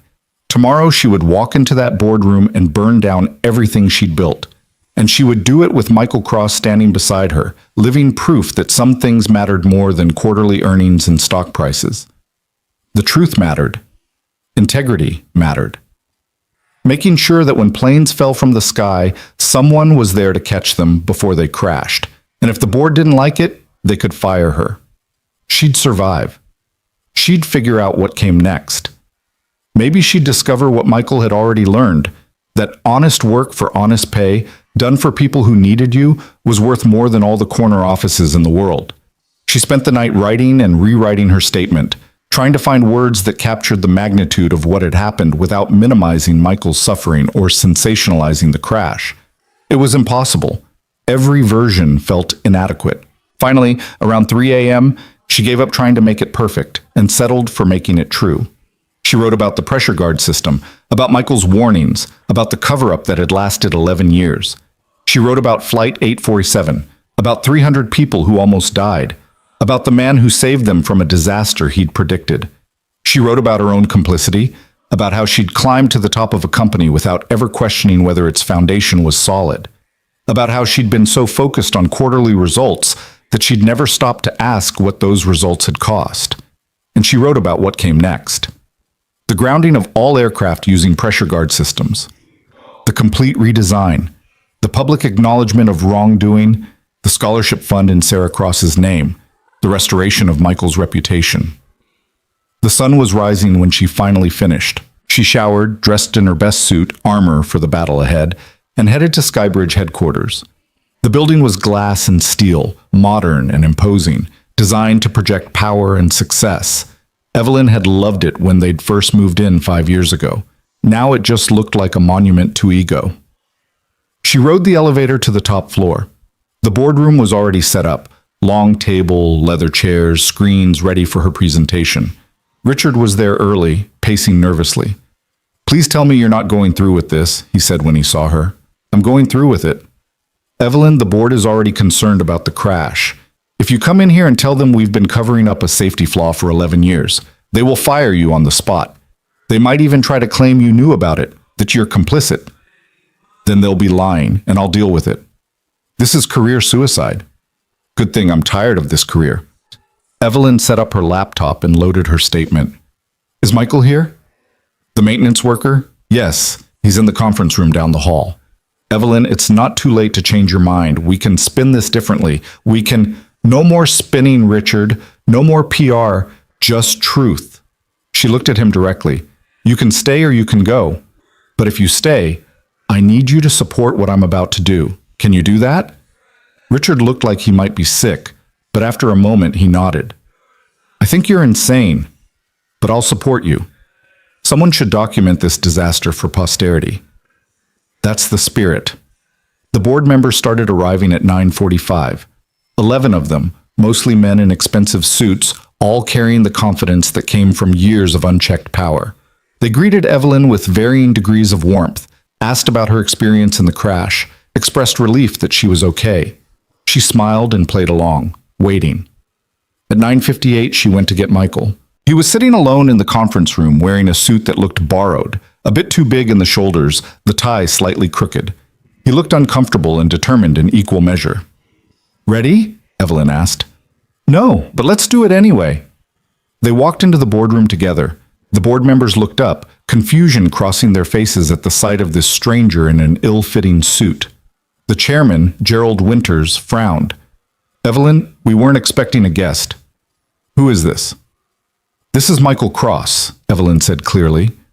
"Former senior engineer at Skybridge Aviation, the man who saved Flight 847, and the man we wrongfully terminated 11 years ago for refusing to stay quiet about a fatal flaw in our pressure guard system." The room went absolutely silent. Gerald's face had gone pale. Beside him, Marcus Chen, the board member who'd been with the company longest, looked like he might pass out. "Evelyn," Gerald said carefully, "I think we should discuss this privately before—" "No!" Evelyn's voice was firm. "We're done doing things privately. We're done protecting the company at the expense of the truth. Michael is going to tell you exactly what he told management 11 years ago, and then I'm going to tell you what we're going to do about it." She gestured for Michael to sit. He took the empty chair at the far end of the table, looking at each board member in turn. His jaw was set. His hands were steady. And when he began to speak, his voice carried the weight of 11 years of injustice finally being heard. Michael's voice was steady as he began, but Evelyn could see his hands gripping the edge of the table. "In 2014, I was the lead engineer on the pressure guard hydraulic integration team. My job was to ensure the system met not just regulatory standards, but real-world safety margins. During testing phase 3, I identified a critical flaw in the pressure relief valve sequence under extreme conditions." Gerald Winters shifted in his seat. "Mr. Cross, I'm not sure this is the appropriate—" "Let him finish," Evelyn said sharply. "You're going to hear all of it." Michael continued as if Gerald hadn't spoken. "The flaw was specific but catastrophic. Under conditions of rapid altitude change combined with extreme temperature variation, the primary and secondary relief valves could freeze in sequence, creating a hydraulic pressure cascade. The system would essentially tear itself apart from the inside. I documented this in 17 separate reports. I demonstrated it in controlled testing. I showed management exactly what would happen." Marcus Chen had his hand over his mouth. Two other board members were exchanging glances. One woman, Patricia Herrera, Evelyn remembered, was taking notes with shaking hands. "I was told the testing conditions were unrealistic," Michael said, "that the scenario I'd created would never occur in actual flight operations, that the cost of redesigning the system, approximately $40 million, wasn't justified by a theoretical risk. When I insisted on further testing, I was told to drop it. When I went to the FAA with my concerns, I was fired for insubordination and unauthorized disclosure of proprietary information." "That's not exactly how it happened," Marcus said, his voice tight. "You violated your NDA. You went outside proper channels. I followed every proper channel." Michael interrupted, his voice hardening. I submitted reports through the engineering chain of command. I presented to safety committees. I requested meetings with executive leadership, all of which were ignored or dismissed. I only went to the FAA after 6 months of trying to work within your system, and you destroyed my career for it. The room was silent. Gerald looked like he was calculating something, running through legal exposure and liability in his head. But Patricia Herrera was staring at Michael with something that looked like horror dawning. Flight 847, she said quietly. The crash. It was the pressure guard system? Yes. Evelyn pulled up her presentation, displaying the NTSB's preliminary findings on the screen. Multiple system failures originating in the hydraulic pressure management system. Rapid altitude changes during severe weather, combined with extreme temperature variation at cruising altitude. The exact conditions Michael predicted. She clicked to the next slide, showing Michael's original report from 2014. Side by side with the NTSB findings, the similarities were impossible to ignore. Same failure points, same cascade sequence, same catastrophic results. 307 people were on that flight, Evelyn said. 23 of them were children. All of them nearly died because this board decided $40 million was more important than fixing a known flaw. Now wait just a minute. Gerald was standing now, his face flushed. You're making serious accusations without full context. The system passed all FAA requirements. Multiple independent engineers reviewed Mr. Cross's concerns and found them overstated. We made a reasonable business decision based on the best information available. You made a decision based on what was cheapest and most convenient, Michael said. His voice was still controlled, but barely. And when I wouldn't go along with it, you didn't just fire me. You made sure I couldn't work anywhere else. You contacted Boeing, Lockheed, Airbus, every major aerospace company, and told them I was unstable, that I couldn't be trusted, that hiring me would be a liability. You took away my ability to provide for my family. That's a serious allegation, Gerald said. Do you have proof? Michael pulled a folder from his briefcase. Evelyn hadn't known he was bringing documentation.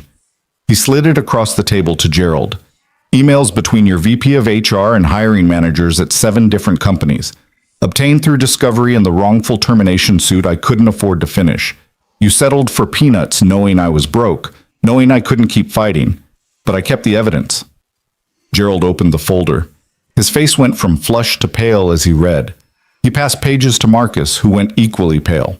The evidence was damning. Deliberate, coordinated sabotage of Michael's career, spelled out in corporate emails that assumed they'd never see daylight. My wife died 3 years ago, Michael said into the silence. Cancer. She was a teacher with good insurance through her school district, but the best treatment centers wouldn't take her plan. The experimental therapies that might have saved her cost more than we could afford after you blacklisted me. I watched her die, knowing that if I'd just kept my mouth shut about your faulty system, if I'd just gone along with the lie, she might still be alive.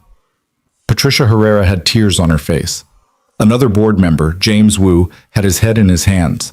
But Gerald was still in damage control mode, his mind clearly working through how to contain this. Mr. Cross, I'm deeply sorry for your loss, Gerald said with what he probably thought was appropriate sympathy.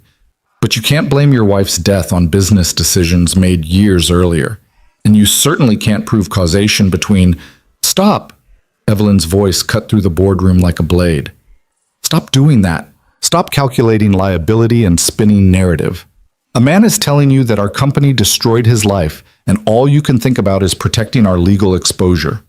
I'm thinking about my fiduciary duty to shareholders, Gerald shot back, which is what I was elected to do, not to throw the company under the bus for decisions made by previous management. Previous management that you were part of, Evelyn reminded him. You've been on this board for 15 years, Gerald. You were here when Michael was fired. You were part of the decision to bury his warnings. Gerald's jaw tightened. What exactly are you proposing, Evelyn? That we admit liability for a crash that happened 3 days ago? That we expose ourselves to massive lawsuits? That we destroy shareholder value to assuage your conscience? I'm proposing we tell the truth. Evelyn clicked to her next slide, showing the plan she'd outlined at 3 a.m. We immediately ground all aircraft using pressure guard systems pending complete safety review. We publicly acknowledged that Michael Cross was wrongfully terminated and that his safety concerns were valid.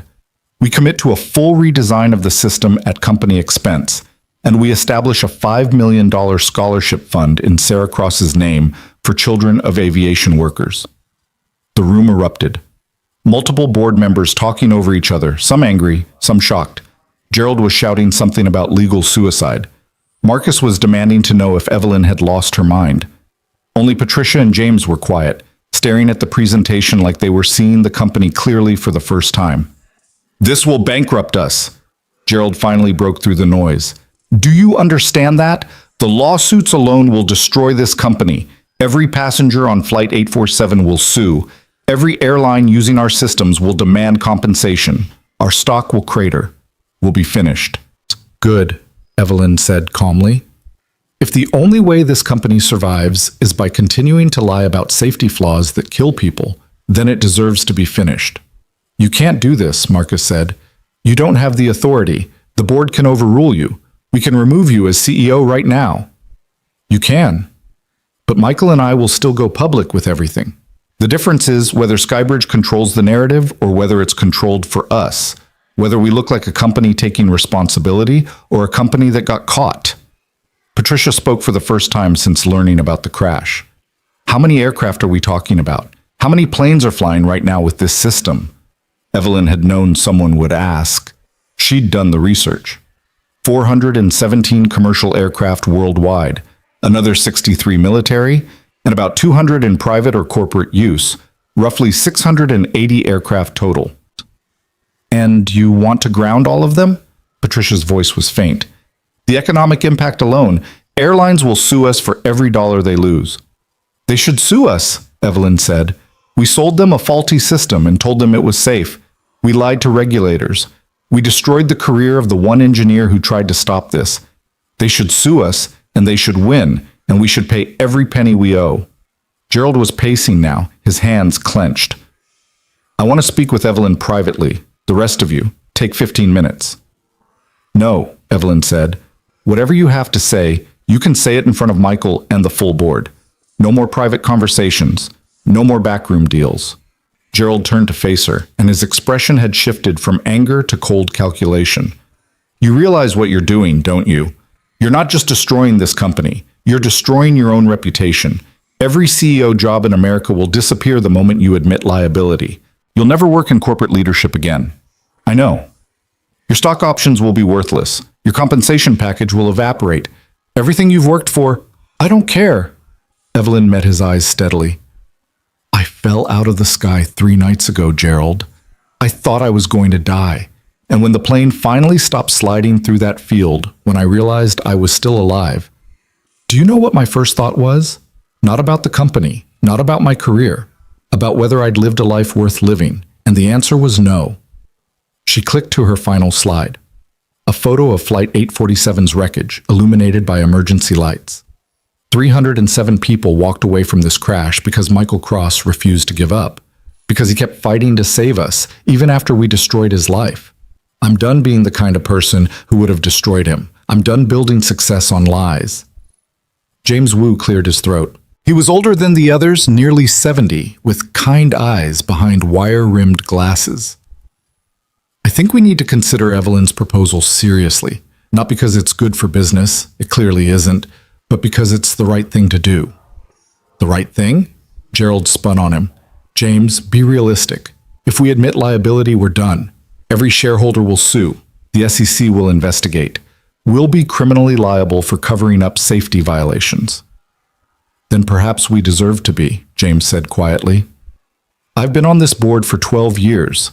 I was here when Mr. Cross raised his concerns. I remember voting to terminate his employment.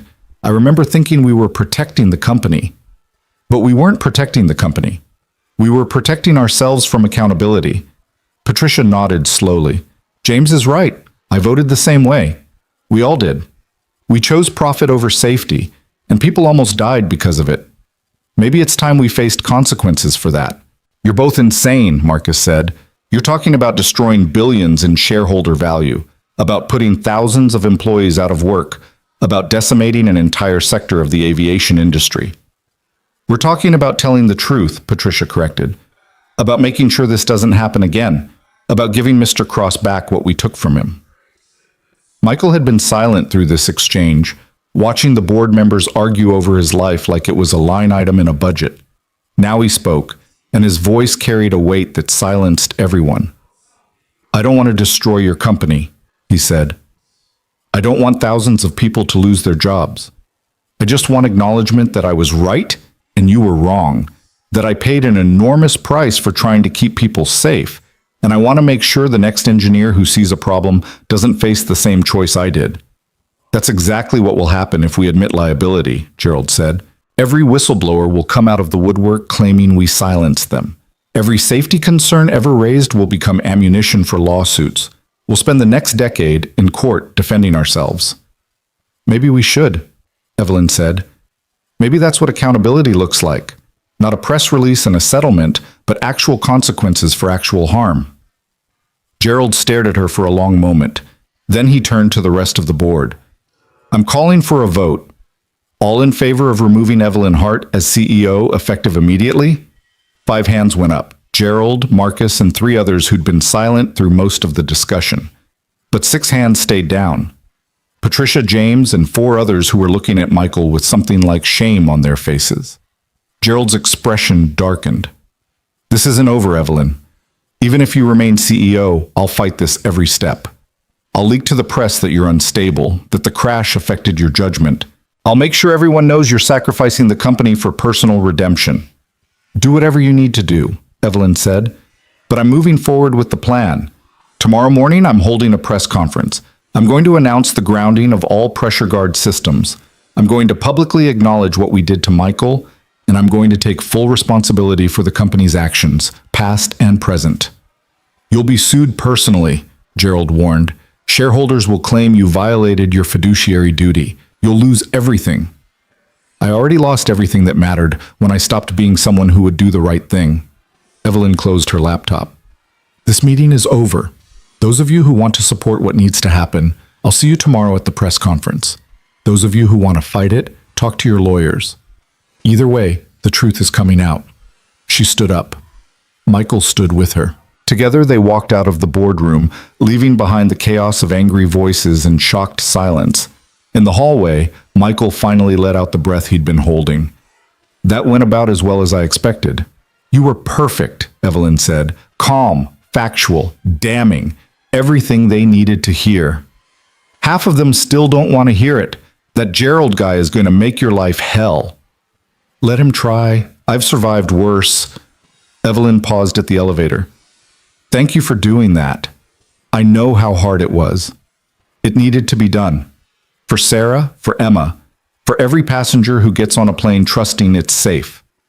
Michael pressed the elevator button. "What happens now?" "Now I go prepare for the press conference. And you go home to your daughter. Tell her what you did today. Tell her that her father stood up to the people who hurt him and told them the truth." The elevator arrived. They stepped inside and Evelyn pressed the button for the ground floor. As the doors closed, Michael spoke again. "You're going to lose everything, you know. Your job, your reputation, probably your savings. Was it worth it?"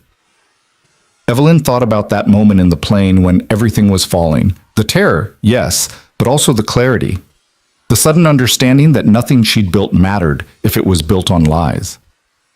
"Ask me again in a year," she said. "But right now? Yes, it was worth it." The press conference the next morning was chaos from the start. Every major news outlet sent crews. Aviation reporters, business journalists, even the tabloids showed up sensing blood in the water. They packed the conference room at Skybridge headquarters, cameras rolling, questions shouted before Evelyn even reached the podium. Richard stood beside her, looking like he'd aged 10 years overnight. Patricia Herrera and James Wu were there too, the only board members who'd agreed to stand with her. The rest had made their opposition clear. Gerald was already on CNBC claiming Evelyn had suffered psychological trauma from the crash and shouldn't be trusted with company decisions. Evelyn stepped to the microphone. The room gradually quieted, hundreds of eyes focused on her. She thought about Michael, at home with Emma, watching this on television. She thought about the passengers from Flight 847, scattered across the country, wondering if they'd really been as close to death as it had felt. She thought about the truth, and how it was about to blow up everything she'd spent 20 years building. Good morning. I'm Evelyn Hart, CEO of Skybridge Aviation Technologies. I'm here to make a statement about Flight 847 and about failures within this company that go back more than a decade. The room erupted with shouted questions. Evelyn held up her hand. I won't be taking questions until after my statement. Please hold your comments. She took a breath and began. On Saturday night, Flight 847 from Seattle to New York experienced multiple system failures that resulted in an emergency landing.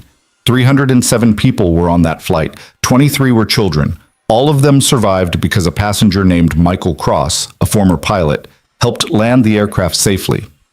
Cameras flashed. Reporters scribbled notes. Evelyn continued. What you don't know is that Michael Cross is also a former employee of Skybridge Aviation. In 2014, he was our lead engineer on the pressure guard hydraulic system, the same system that failed on Flight 847. Mr. Cross identified a critical flaw in that system during testing. He documented it extensively. He warned management that under specific conditions the system could fail catastrophically. He was right. The room had gone completely silent. Every reporter was leaning forward, sensing the magnitude of what she was saying. Skybridge management dismissed his concerns. When he persisted, when he went to federal regulators with safety data, we terminated his employment. We then systematically prevented him from working anywhere else in the aerospace industry. We destroyed his career because he tried to keep people safe. Patricia Herrera was crying openly. James Wu had his hand on her shoulder. Richard looked like he might pass out. On Saturday night, the flaw Mr. Cross warned us about caused Flight 847 to fail. And the man we fired saved everyone on board from a disaster we could have prevented 11 years ago if we'd listened to him. If we'd put safety before profit. If we'd had the integrity to admit we were wrong. Evelyn pulled out a sheet of paper. Her hands were shaking, but her voice stayed steady. Effective immediately, Skybridge Aviation is grounding all aircraft using pressure guard hydraulic systems pending complete safety review and redesign. We are publicly acknowledging that Michael Cross was wrongfully terminated and that his safety concerns were valid and ignored. We are committing to full transparency with federal regulators about the system's flaws and our company's failure to address them. The room exploded, reporters shouting, cameras flashing. Evelyn spoke over the noise. Furthermore, Skybridge is establishing a $5 million scholarship fund in the name of Sarah Cross, Michael's late wife, for children of aviation workers who die in the line of duty. And I am personally apologizing to Michael Cross, to his daughter Emma, and to every passenger who has ever trusted their lives to a system we knew was flawed. She stepped back from the microphone. The questions came like bullets. Was she resigning? Was the company filing for bankruptcy? Were there criminal charges pending? What about the lawsuits? What about shareholder value? What about the FAA investigation? Richard stepped up to the microphone. Ms. Hart will not be taking questions at this time. We'll release a full written statement within the hour. Thank you. He practically dragged Evelyn off the stage as reporters surged forward, still shouting questions. Security held them back as Evelyn and her small group escaped to the elevator. In the executive suite, the phone was already ringing off the hook. Richard's assistant looked pale. CNN wants a live interview. The Wall Street Journal is demanding comment on stock impact. The FAA has called 3 times. And Mr. Winters wants to speak with you immediately. Tell them all I'll respond to official requests through proper channels, Evelyn said. And tell Gerald he can speak to me through my lawyer. Her phone buzzed, a text from a number she didn't recognize. You did the right thing. Emma is proud. So am I. Michael. Evelyn sat down at her desk and opened her laptop. Her email was flooded. Angry messages from board members, concerned messages from employees, interview requests from every media outlet in America. Skybridge stock had already dropped 18%, and trading had been halted pending further news. Patricia Herrera appeared in her doorway. The rest of the board is meeting right now, without us. They're going to try to remove you tonight. Let them. Evelyn felt strangely calm. I said what needed to be said. If they want to fire me for it, that's their choice. You're not worried? I'm terrified, but not about losing this job. I'm terrified about whether I did enough. Whether one press conference and a grounding order actually fixes anything, or if it's just performance. James Wu joined Patricia in the doorway. The FAA just announced they're launching a comprehensive investigation into pressure guard systems. and into Skybridge's safety protocols. They're requesting all documentation related to Michael Cross's employment and termination. Good. Give them everything. Full cooperation. Evelyn, they could find grounds for criminal charges against the company and potentially against individual executives. Then we'll face those consequences. That's what accountability means. Patricia and James exchanged glances. Then Patricia spoke. We're with you, whatever happens. We voted to keep you as CEO yesterday, and we're standing by that choice. You did something incredibly brave and incredibly stupid, and we're going to help you see it through. Even if it costs you your board positions? Especially then, James said. I'm 72 years old. I've made enough money to last 3 lifetimes. What I haven't done enough of is the right thing. Better late than never. Evelyn's throat tightened. Thank you, both of you. They left her alone to face the tsunami of calls, emails, and media requests. By evening, the story had gone viral. Flight 847 was trending worldwide. News outlets were tracking down passengers for interviews. Someone had found Michael's address, and reporters were apparently camped outside his building, despite Evelyn's explicit request for his privacy. She called him immediately. Michael, I'm so sorry. I'm sending security to your building right now, and I'm having my lawyer draft a cease and desist for any outlet that harasses you or Emma. It's okay, Michael said, though she could hear Emma crying in the background. Rosa's handling it. She's better at dealing with reporters than I am, but Emma's scared. She doesn't understand why people want to talk to her daddy so badly. Tell her he's a hero. Tell her the whole world wants to thank him for saving people. I'm not a hero. I just did what needed to be done. There was a pause. Emma wants to know if the butterflies on the plane were okay. She's worried about them. Evelyn smiled despite everything. Tell her I'll personally check on every butterfly that was transported on Flight 847. I'll make sure they all arrived safely. She'll hold you to that. Good. She should. After they hung up, Evelyn spent an hour making that promise reality. She contacted the Cargo Manifest Department, tracked down 3 shipments of butterflies that had been on the flight, part of a conservation program. 2 shipments had survived fine. The 3rd had suffered casualties during the emergency landing. She had the company make a substantial donation to the conservation program in Emma's name and got them to send her pictures of healthy butterflies for Emma. It was the smallest thing she could do. But it mattered to an 8-year-old who'd already lost too much, and that made it important. By midnight, Gerald and his faction had forced an emergency board vote. Evelyn was removed as CEO effective immediately. Patricia and James both resigned from the board in protest. The company's stock had dropped 42%. 3 major airlines had filed preliminary lawsuits. The FAA investigation was expanding by the hour. Everything was falling apart exactly as predicted. Evelyn cleaned out her office at 2 a.m. alone, except for security. 20 years of work packed into 4 boxes. Photos, awards, personal items that had meant something once. She left her nameplate on the desk. Let whoever came next deal with it. As she carried the last box to her car, Richard appeared in the parking garage. He looked exhausted, but not angry. You got what you wanted, he said. The truth is out. The company's stock is in free fall. You're fired. Michael Cross is vindicated. Congratulations. That's not what I wanted. I wanted to fix what was broken. You broke it more. You realize that, right? Thousands of employees are going to lose their jobs when this company collapses. All those aircraft grounded, that's costing airlines millions per day. The economic damage is catastrophic. And if I'd stayed quiet, more planes would have crashed. More people would have died. The economic damage would have been worse. Richard sighed. I know. I hate that you're right, but you are. I just wish there'd been a way to do this that didn't destroy everything. He handed her an envelope. Your severance. It's not much, the board made sure of that. But it's something. Evelyn took the envelope without opening it. What will you do now? Look for another job. Hope my association with you doesn't make me unemployable.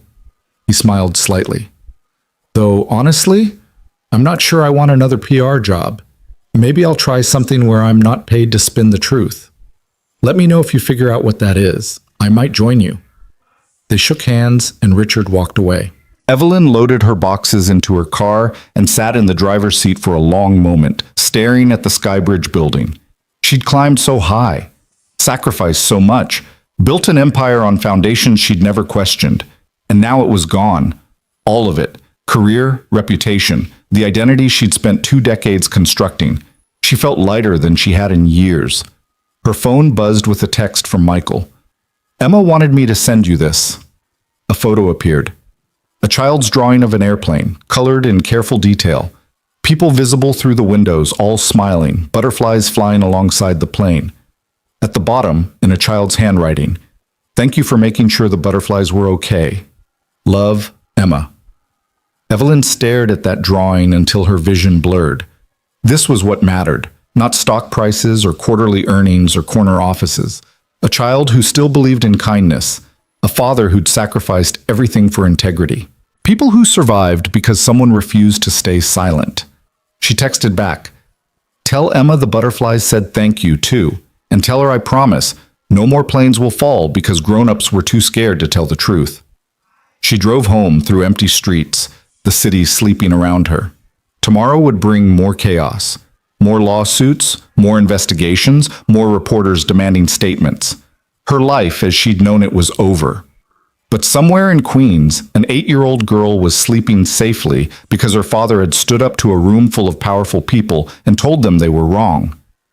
And that same man had caught Evelyn when she was falling, not just from the sky, but from a life that had stopped making sense years ago. She'd lost everything, and somehow, impossibly, she'd never felt richer. The first week after Evelyn's firing was a blur of legal consultations, media requests she declined, and sleepless nights in her apartment wondering what came next. She'd expected regret, expected to wake up panicking about what she'd thrown away. Instead, she felt something close to peace. On Thursday morning, her doorbell rang at 7 a.m. She opened it to find Michael standing there with 2 cups of coffee and a paper bag that smelled like fresh bagels. "You look terrible," he said. "Thanks. Come in." He followed her into the apartment, taking in the half-packed boxes and the general chaos of someone whose life had just imploded. "Eating okay?" "Define okay." He set the coffee and bagels on her kitchen counter. "Rosa sent food. She's convinced you're starving yourself. She does this whenever someone's going through something, shows up with enough food to feed an army."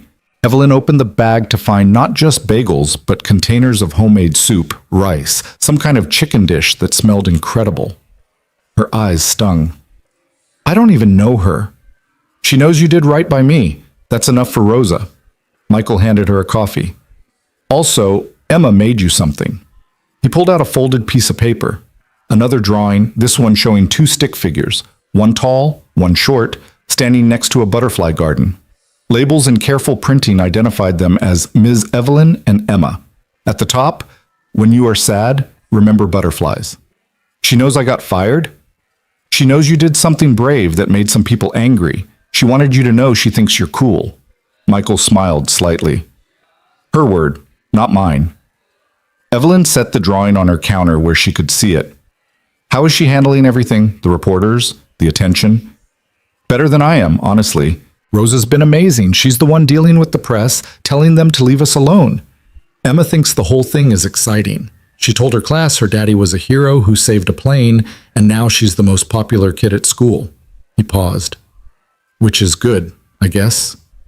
Though I worry about her thinking fame is something to aspire to. It's not the fame she's excited about. It's having her father recognized for who he really is. That's different." They sat at her small kitchen table, eating bagels while morning light filtered through the windows. It felt strange and normal at the same time, having breakfast with someone who'd been a stranger 2 weeks ago. Someone who'd saved her life and then watched her burn down her career trying to make things right. "The FAA investigation is expanding," Michael said. "They called me yesterday. Want me to testify about everything, the original testing, the warnings I filed, what happened on Flight 847. They're talking about criminal charges against former executives. How do you feel about that?" "Honestly, tired. I'm tired of reliving it. But if testifying means other engineers won't face what I did, then it's worth it." He looked at her directly. "What about you? Any regrets yet?" "Not about telling the truth. Maybe about the timing, the approach. I could have been more strategic, found a way to fix things without destroying the company entirely." You think the company can be saved?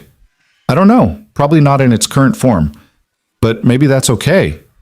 Maybe some things need to burn down before they can be rebuilt properly. Michael was quiet for a moment. I got a call from Boeing yesterday, and from Lockheed Martin, and from 3 other aerospace companies I applied to 15 times over the past decade. Suddenly, everyone wants the engineer they wouldn't touch 11 years ago. Are you going to take any of them? No. He said it with absolute certainty. I'm done with that world. It took everything from me once. I won't give it a second chance.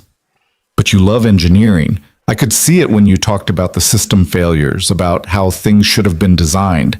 That passion doesn't just disappear. It didn't disappear. It just found a different outlet. Michael finished his coffee. I'm good at maintenance work. I solve problems, keep systems running, help people. That's engineering too, just on a smaller scale. And it lets me be home for Emma. That's worth more than any aerospace job. Evelyn understood that in a way she wouldn't have 2 weeks ago. The idea that small, honest work mattered more than prestigious positions. That being present for the people you loved was success of a different, more important kind. What about you? Michael asked. What's next for Evelyn Hart, former CEO? I have no idea. Every executive recruiter in America has blacklisted me. No company wants to hire the CEO who admitted her company's failures and destroyed billions in shareholder value. She smiled without humor. Turns out, integrity is a career killer. So do something else. Something that doesn't require corporate approval. Like what? I don't know, but you're smart, determined, and you just proved you're willing to sacrifice everything for what's right. That's a pretty good foundation. He stood up to leave. Rosa's having dinner on Sunday. She wants you to come. Fair warning. She'll feed you until you can't move, and she'll ask intrusive questions about your personal life. But she makes the best adobo you'll ever taste. I'd like that. Thank you. After Michael left, Evelyn sat with Emma's drawing and thought about foundations. What she wanted to build next. What mattered now that all the things she'd thought mattered had been stripped away. Her phone rang, an unknown number. She almost didn't answer, but something made her pick up. Ms. Hart? This is Daniel Yoshida. I'm an attorney representing a group of Flight 847 passengers who are filing a class action lawsuit against Skybridge Aviation. Evelyn's stomach dropped. I see. We'd like to depose you as part of our discovery process. You made statements acknowledging the company's negligence, and we need your testimony about... I'll testify, Evelyn interrupted. Whatever you need. I'll tell you everything I know about the pressure guard system, about the cover-up, about all of it. I won't fight you on this. There was surprised silence on the other end. You understand this could increase your personal liability? Your public statements already make you vulnerable to... I understand. I'll testify anyway. Those passengers deserve compensation for what they went through. If my testimony helps them get it, then that's what I'll do. Daniel paused. I've been doing this work for 20 years. I've never had a former executive volunteer to help plaintiffs sue their own company. First time for everything. Evelyn felt something settle in her chest. Send me whatever paperwork you need. I'll cooperate fully. She spent the rest of the day reaching out to other passengers from Flight 847. She had their contact information from the airline's Survivor Coordination Program. One by one, she called them. Apologized, explained what the company had done and what she was trying to do now. Offered to help with their lawsuits, their trauma counseling, whatever they needed. Most were shocked to hear from her, some were angry, a few hung up immediately, but many listened, and some, like the woman who'd sat across the aisle from Michael, the one he'd helped with her oxygen mask, thanked her for telling the truth. I have nightmares every night, the woman said. Her name was Margaret Chen. Evelyn learned. 73 years old, flying to visit her grandchildren. I wake up feeling like I'm falling. My doctor says it's PTSD, but knowing what really happened, knowing someone's taking responsibility, it helps. Not much, but a little. I'm so sorry you went through that any of us did. That young man who helped me with my mask, Michael something, I've been trying to find him to say thank you. Do you know how I could reach him? Evelyn promised to pass along the message. She added Margaret to a growing list of passengers who wanted to thank Michael personally. He wouldn't welcome the attention, she knew. But maybe he needed to hear from the people he'd saved, needed to see that his sacrifice, both 11 years ago and last week, had mattered. Over the next few days, a pattern emerged. Passengers reaching out to each other, forming connections born from shared trauma. Someone created a Flight 847 survivors group online, and within 48 hours, it had over 200 members. They shared stories, resources for therapy, photos from that night. They supported each other through panic attacks and nightmares and the simple struggle of getting back on an airplane. Evelyn joined the group, posted her apology there too, along with an explanation of what had happened and what she was doing to fix it. The response was mixed, some anger, some forgiveness, mostly just people trying to process what they'd survived. One post stopped her cold. A young mother named Jessica Torres had written, "I keep thinking about how close my daughter came to growing up without a mother. She's 3. She wouldn't even remember me. My husband and I are fighting because he doesn't want me to fly anymore, but my job requires travel. I don't know how to move forward." Evelyn spent an hour crafting a response about trauma and healing and the importance of professional help. But what Jessica really needed wasn't advice from a disgraced CEO. She needed practical support, therapy, maybe job counseling, resources for families dealing with PTSD. An idea began forming, a small seed of possibility. By Sunday evening, Evelyn showed up at Rosa's apartment with flowers and a bottle of wine she'd agonized over choosing. Rosa opened the door wearing an apron covered in flour, her face lighting up with welcome. "Evelyn, come in, come in." Michael's in the kitchen pretending to help. Emma's showing off her butterfly collection to anyone who'll look at it. The apartment was warm and loud and full of people. Rosa's extended family, apparently, cousins and nephews, and a grandmother who spoke only Tagalog but smiled at Evelyn like she was already part of the clan. Michael was indeed in the kitchen, chopping vegetables while arguing good-naturedly with someone about the proper way to cook rice. And Emma, 8 years old with dark hair and 2 braids, wearing a t-shirt with a monarch butterfly on it, bouncing on her toes with barely contained excitement. "Are you Ms. Evelyn?" She didn't wait for an answer. "Daddy says you're the one who made sure the butterflies were okay. Do you want to see my collection? I have 43 books about butterflies, and I've seen 17 different species, and I'm going to be a lepidopterist when I grow up."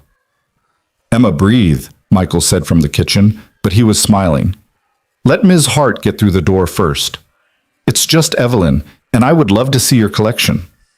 Emma grabbed her hand and pulled her toward a bookshelf crammed with field guides, picture books, and scientific texts that seemed far too advanced for an 8-year-old. But as Emma started explaining the life cycle of the monarch butterfly with perfect accuracy, Evelyn realized this child was exactly like her father, absolutely certain about what she loved, undeterred by whether it fit other people's expectations. "The milkweed is the most important part," Emma explained seriously. "Without it, the caterpillars can't eat, and the whole species would die. That's why conservation matters.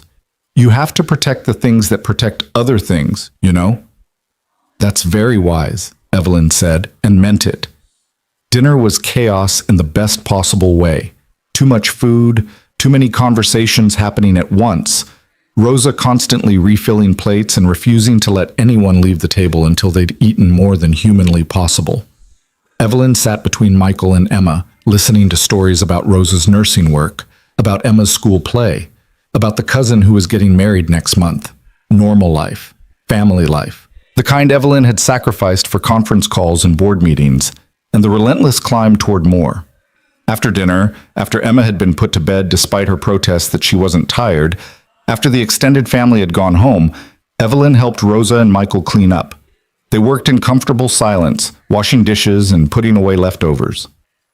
"You look better," Rosa observed, "less like someone about to shatter." "I feel better, more settled maybe, even though everything's still a mess." "What will you do now?" Rosa asked. "For work, I mean." Evelyn dried a plate carefully before answering. "I've been thinking about that, about what actually matters. And I keep coming back to the people on that flight, what they're dealing with now, what they need to heal." She told them about her idea, a nonprofit organization focused on supporting survivors of aviation disasters. Not just immediate crisis response, but long-term help, therapy, legal support, job counseling for people whose careers were disrupted, family services. Everything she wished had existed for Michael and Sarah 11 years ago. "I have some savings left," she said, "enough to get it started, and I've been researching similar organizations for survivors of other traumas. There's a blueprint for this kind of work. I just need to adapt it."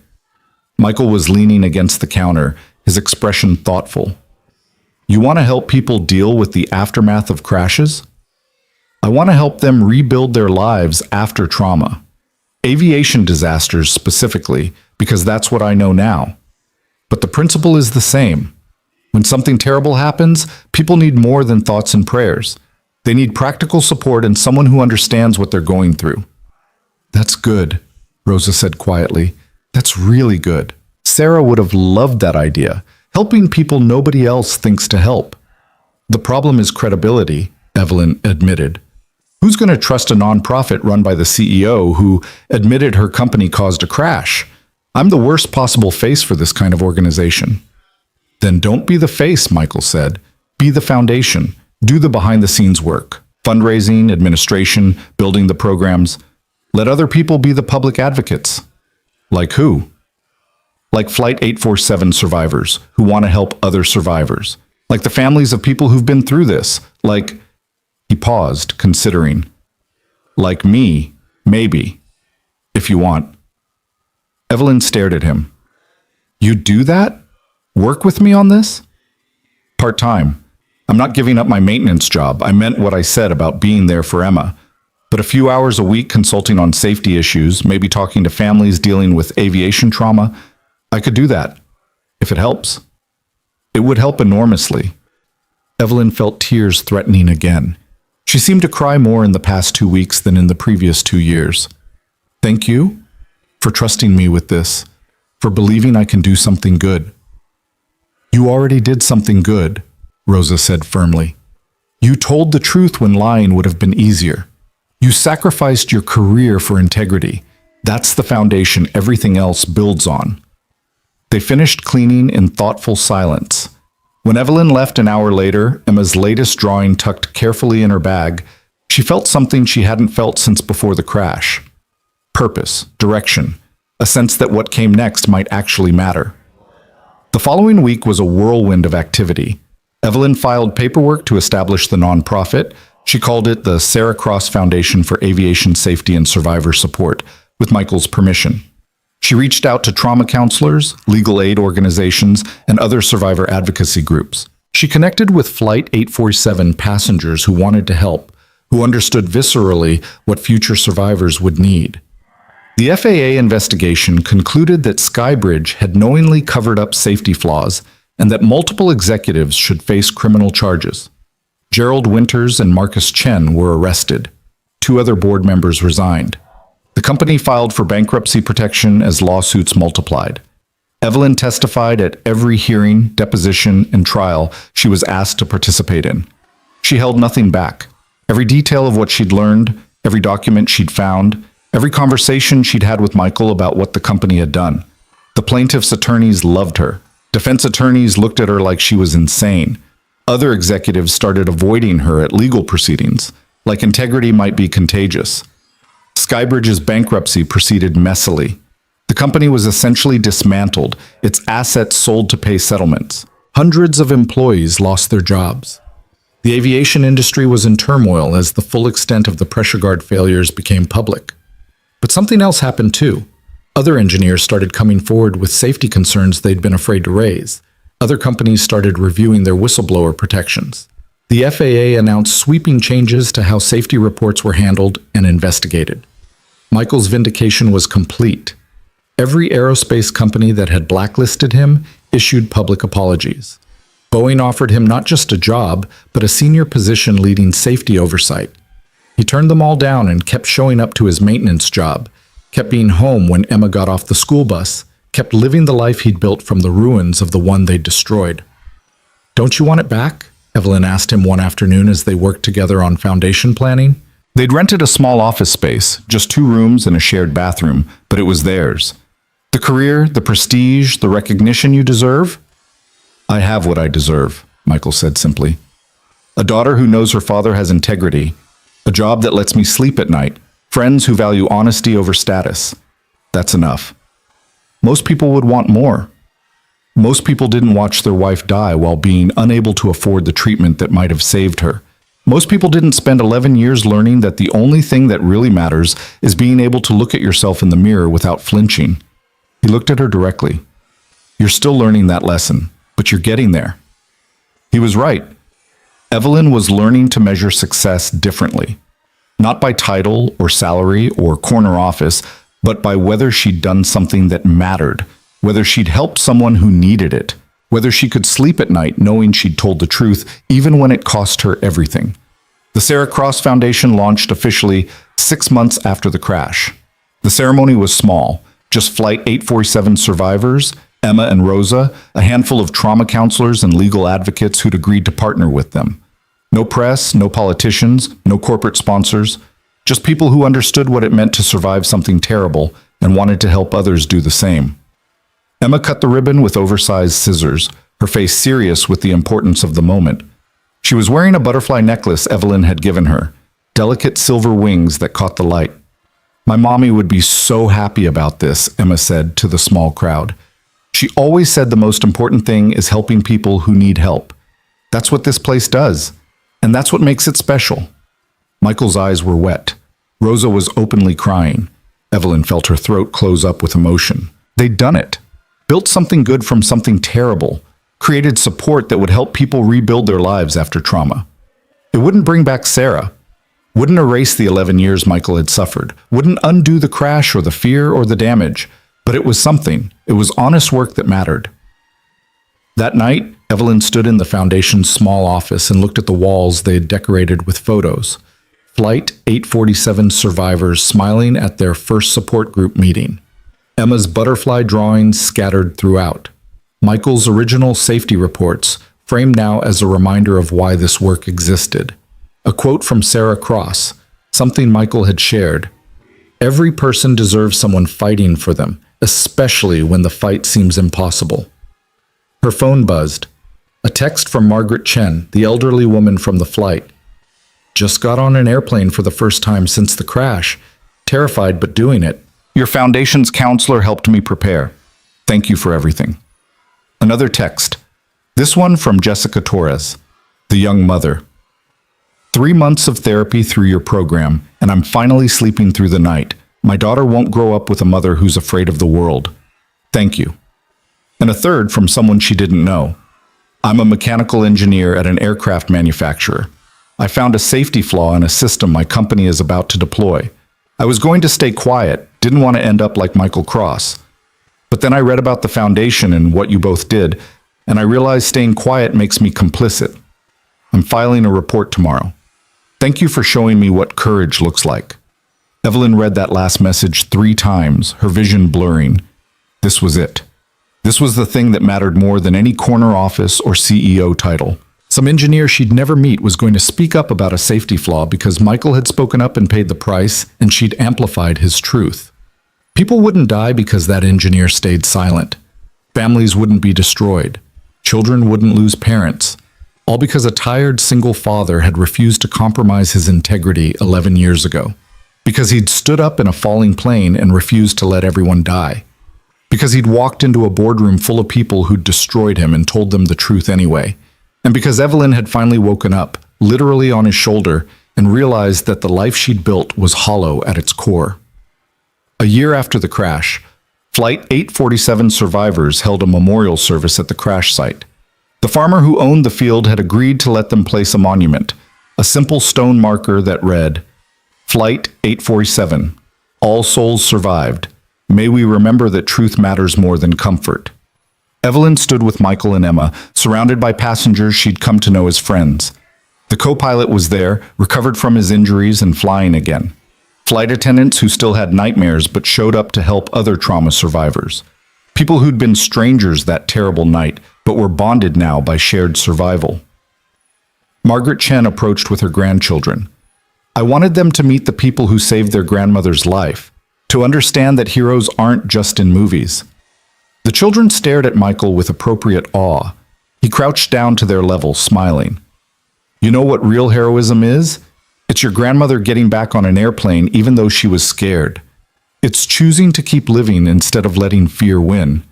That's the bravest thing anyone can do. But you saved the plane, the oldest child said. I helped land it.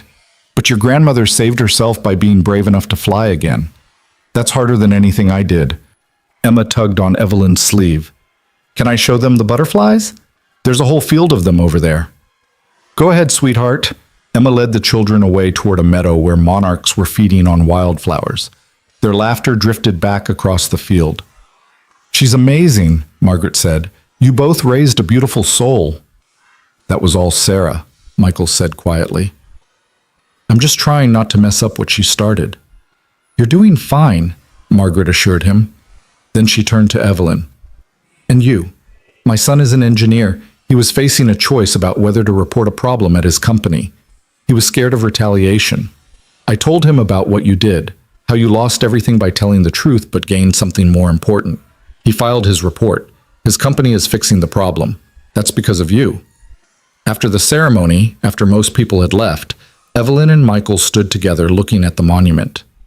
Do you regret it? Michael asked. Everything you gave up? Not even a little bit. You were right that day in the church. Some things need to burn down before they can be rebuilt. I needed to burn down my life to build one that actually mattered. And the foundation, is it what you hoped? It's better.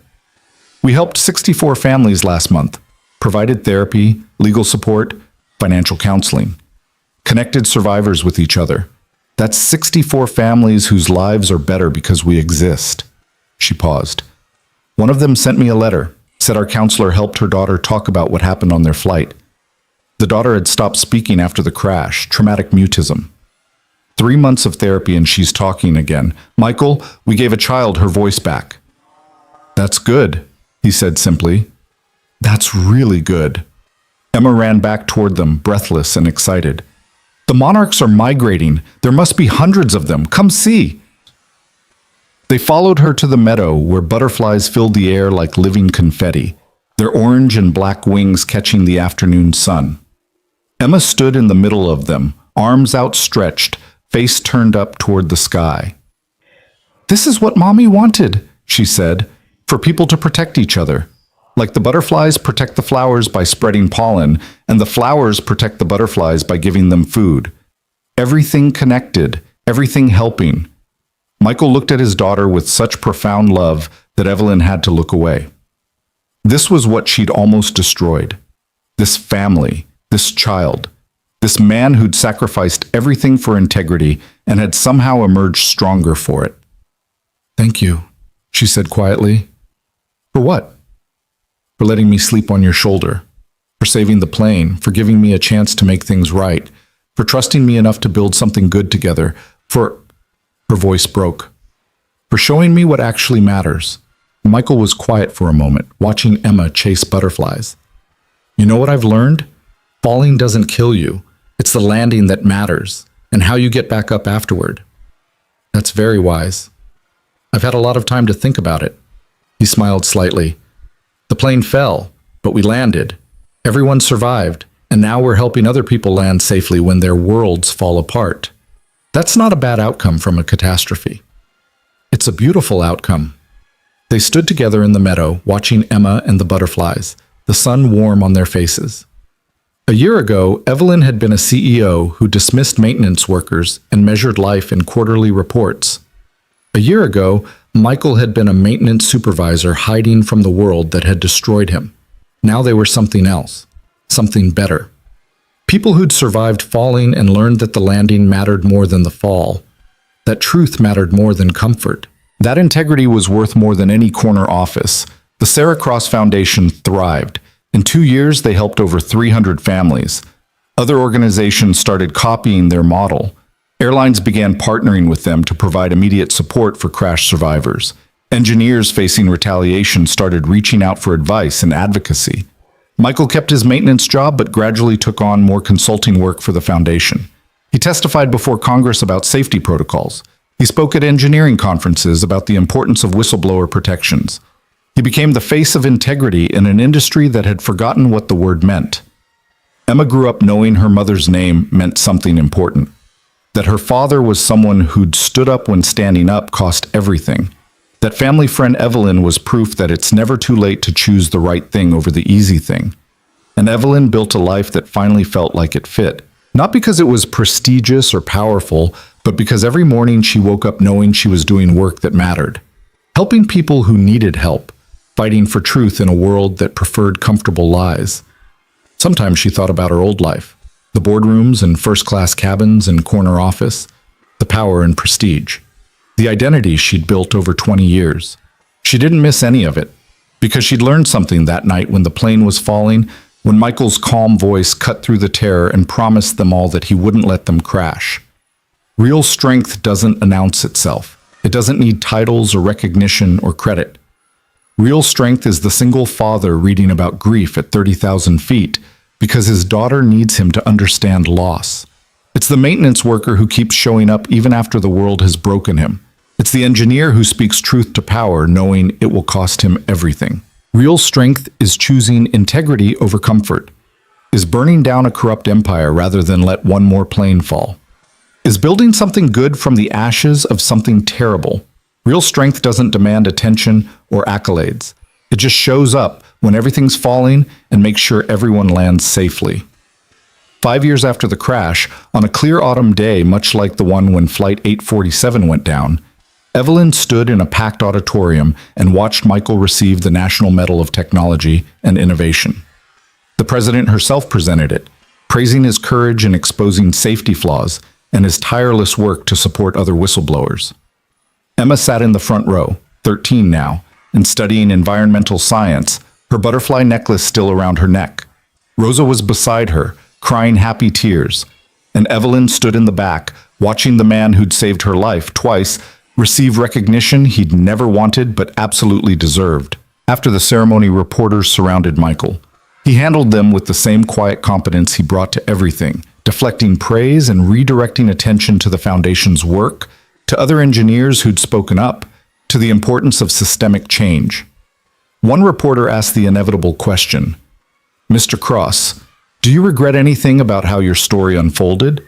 The career you lost? The years of struggle?" Michael was quiet for a moment. Then he looked toward Emma, toward Rosa, toward Evelyn in the back of the room. "I regret that my wife didn't live to see this," he said finally. "I regret that the system was so broken it took a plane crash to fix it. I regret every day that it took 11 years for the truth to matter. But do I regret speaking up? Regret choosing integrity over comfort? Regret the life I built after everything fell apart?" He shook his head. Not for a second. That night, they celebrated at Rose's apartment like always. Too much food, too much noise, Emma showing off her science project about butterfly migration patterns, while Rose's extended family asked intrusive questions, and Michael laughed at stories Evelyn told about her former life as a CEO. "I can't believe you used to intimidate boardrooms," Rosa teased. "You're such a softie now." "That's what happens when you realize that being feared isn't the same as being respected," Evelyn said, "and that power without integrity is just organized cruelty." "Look at you, getting all philosophical," Michael said, but he was smiling. Emma finished her presentation and plopped down next to Evelyn. "Are you happy?" she asked with the directness only teenagers could manage. Like, really happy? Not just pretend happy? Evelyn thought about that question. About her tiny apartment compared to her former penthouse. About her secondhand car compared to the company Mercedes. About nonprofit work compared to executive compensation. About the life she'd built from the ruins of the life she'd destroyed. "Yeah," she said. "I really am." "Good. Because you're one of my favorite people, and I want you to be happy." Emma said it matter-of-factly, like it was the most obvious thing in the world. Then she bounded off to show her project to Rosa's cousin. Michael caught Evelyn's eye across the room, raised his drink slightly in a toast only she would see, to survival, to integrity, to the long journey from falling to landing to standing back up and building something that mattered. Evelyn raised her own drink in return. They'd both lost everything that night when Flight 847 started falling. Career, reputation, identity, comfort. Everything they'd built their lives around. And they'd both gained something more valuable than anything they'd lost. Purpose, Community. The bone-deep certainty that came from choosing truth over convenience. The peace that came from being able to look at yourself in the mirror without flinching. Real strength, Evelyn had learned, didn't need to be loud or dramatic or celebrated. It was quiet and persistent and often invisible to everyone except the people it saved. It was Michael letting an exhausted stranger sleep on his shoulder without making it weird. It was him standing up when a plane was falling and refusing to let everyone die. It was him walking into a boardroom of people who'd destroyed him and telling them the truth anyway. It was Evelyn choosing to amplify that truth even though it cost her everything. It was her building a foundation to help others survive their own falling. It was showing up every day to do work that mattered even when nobody was watching or celebrating or noticing. Real strength didn't announce itself or demand recognition. It just showed up when everything was falling and made sure everyone landed safely.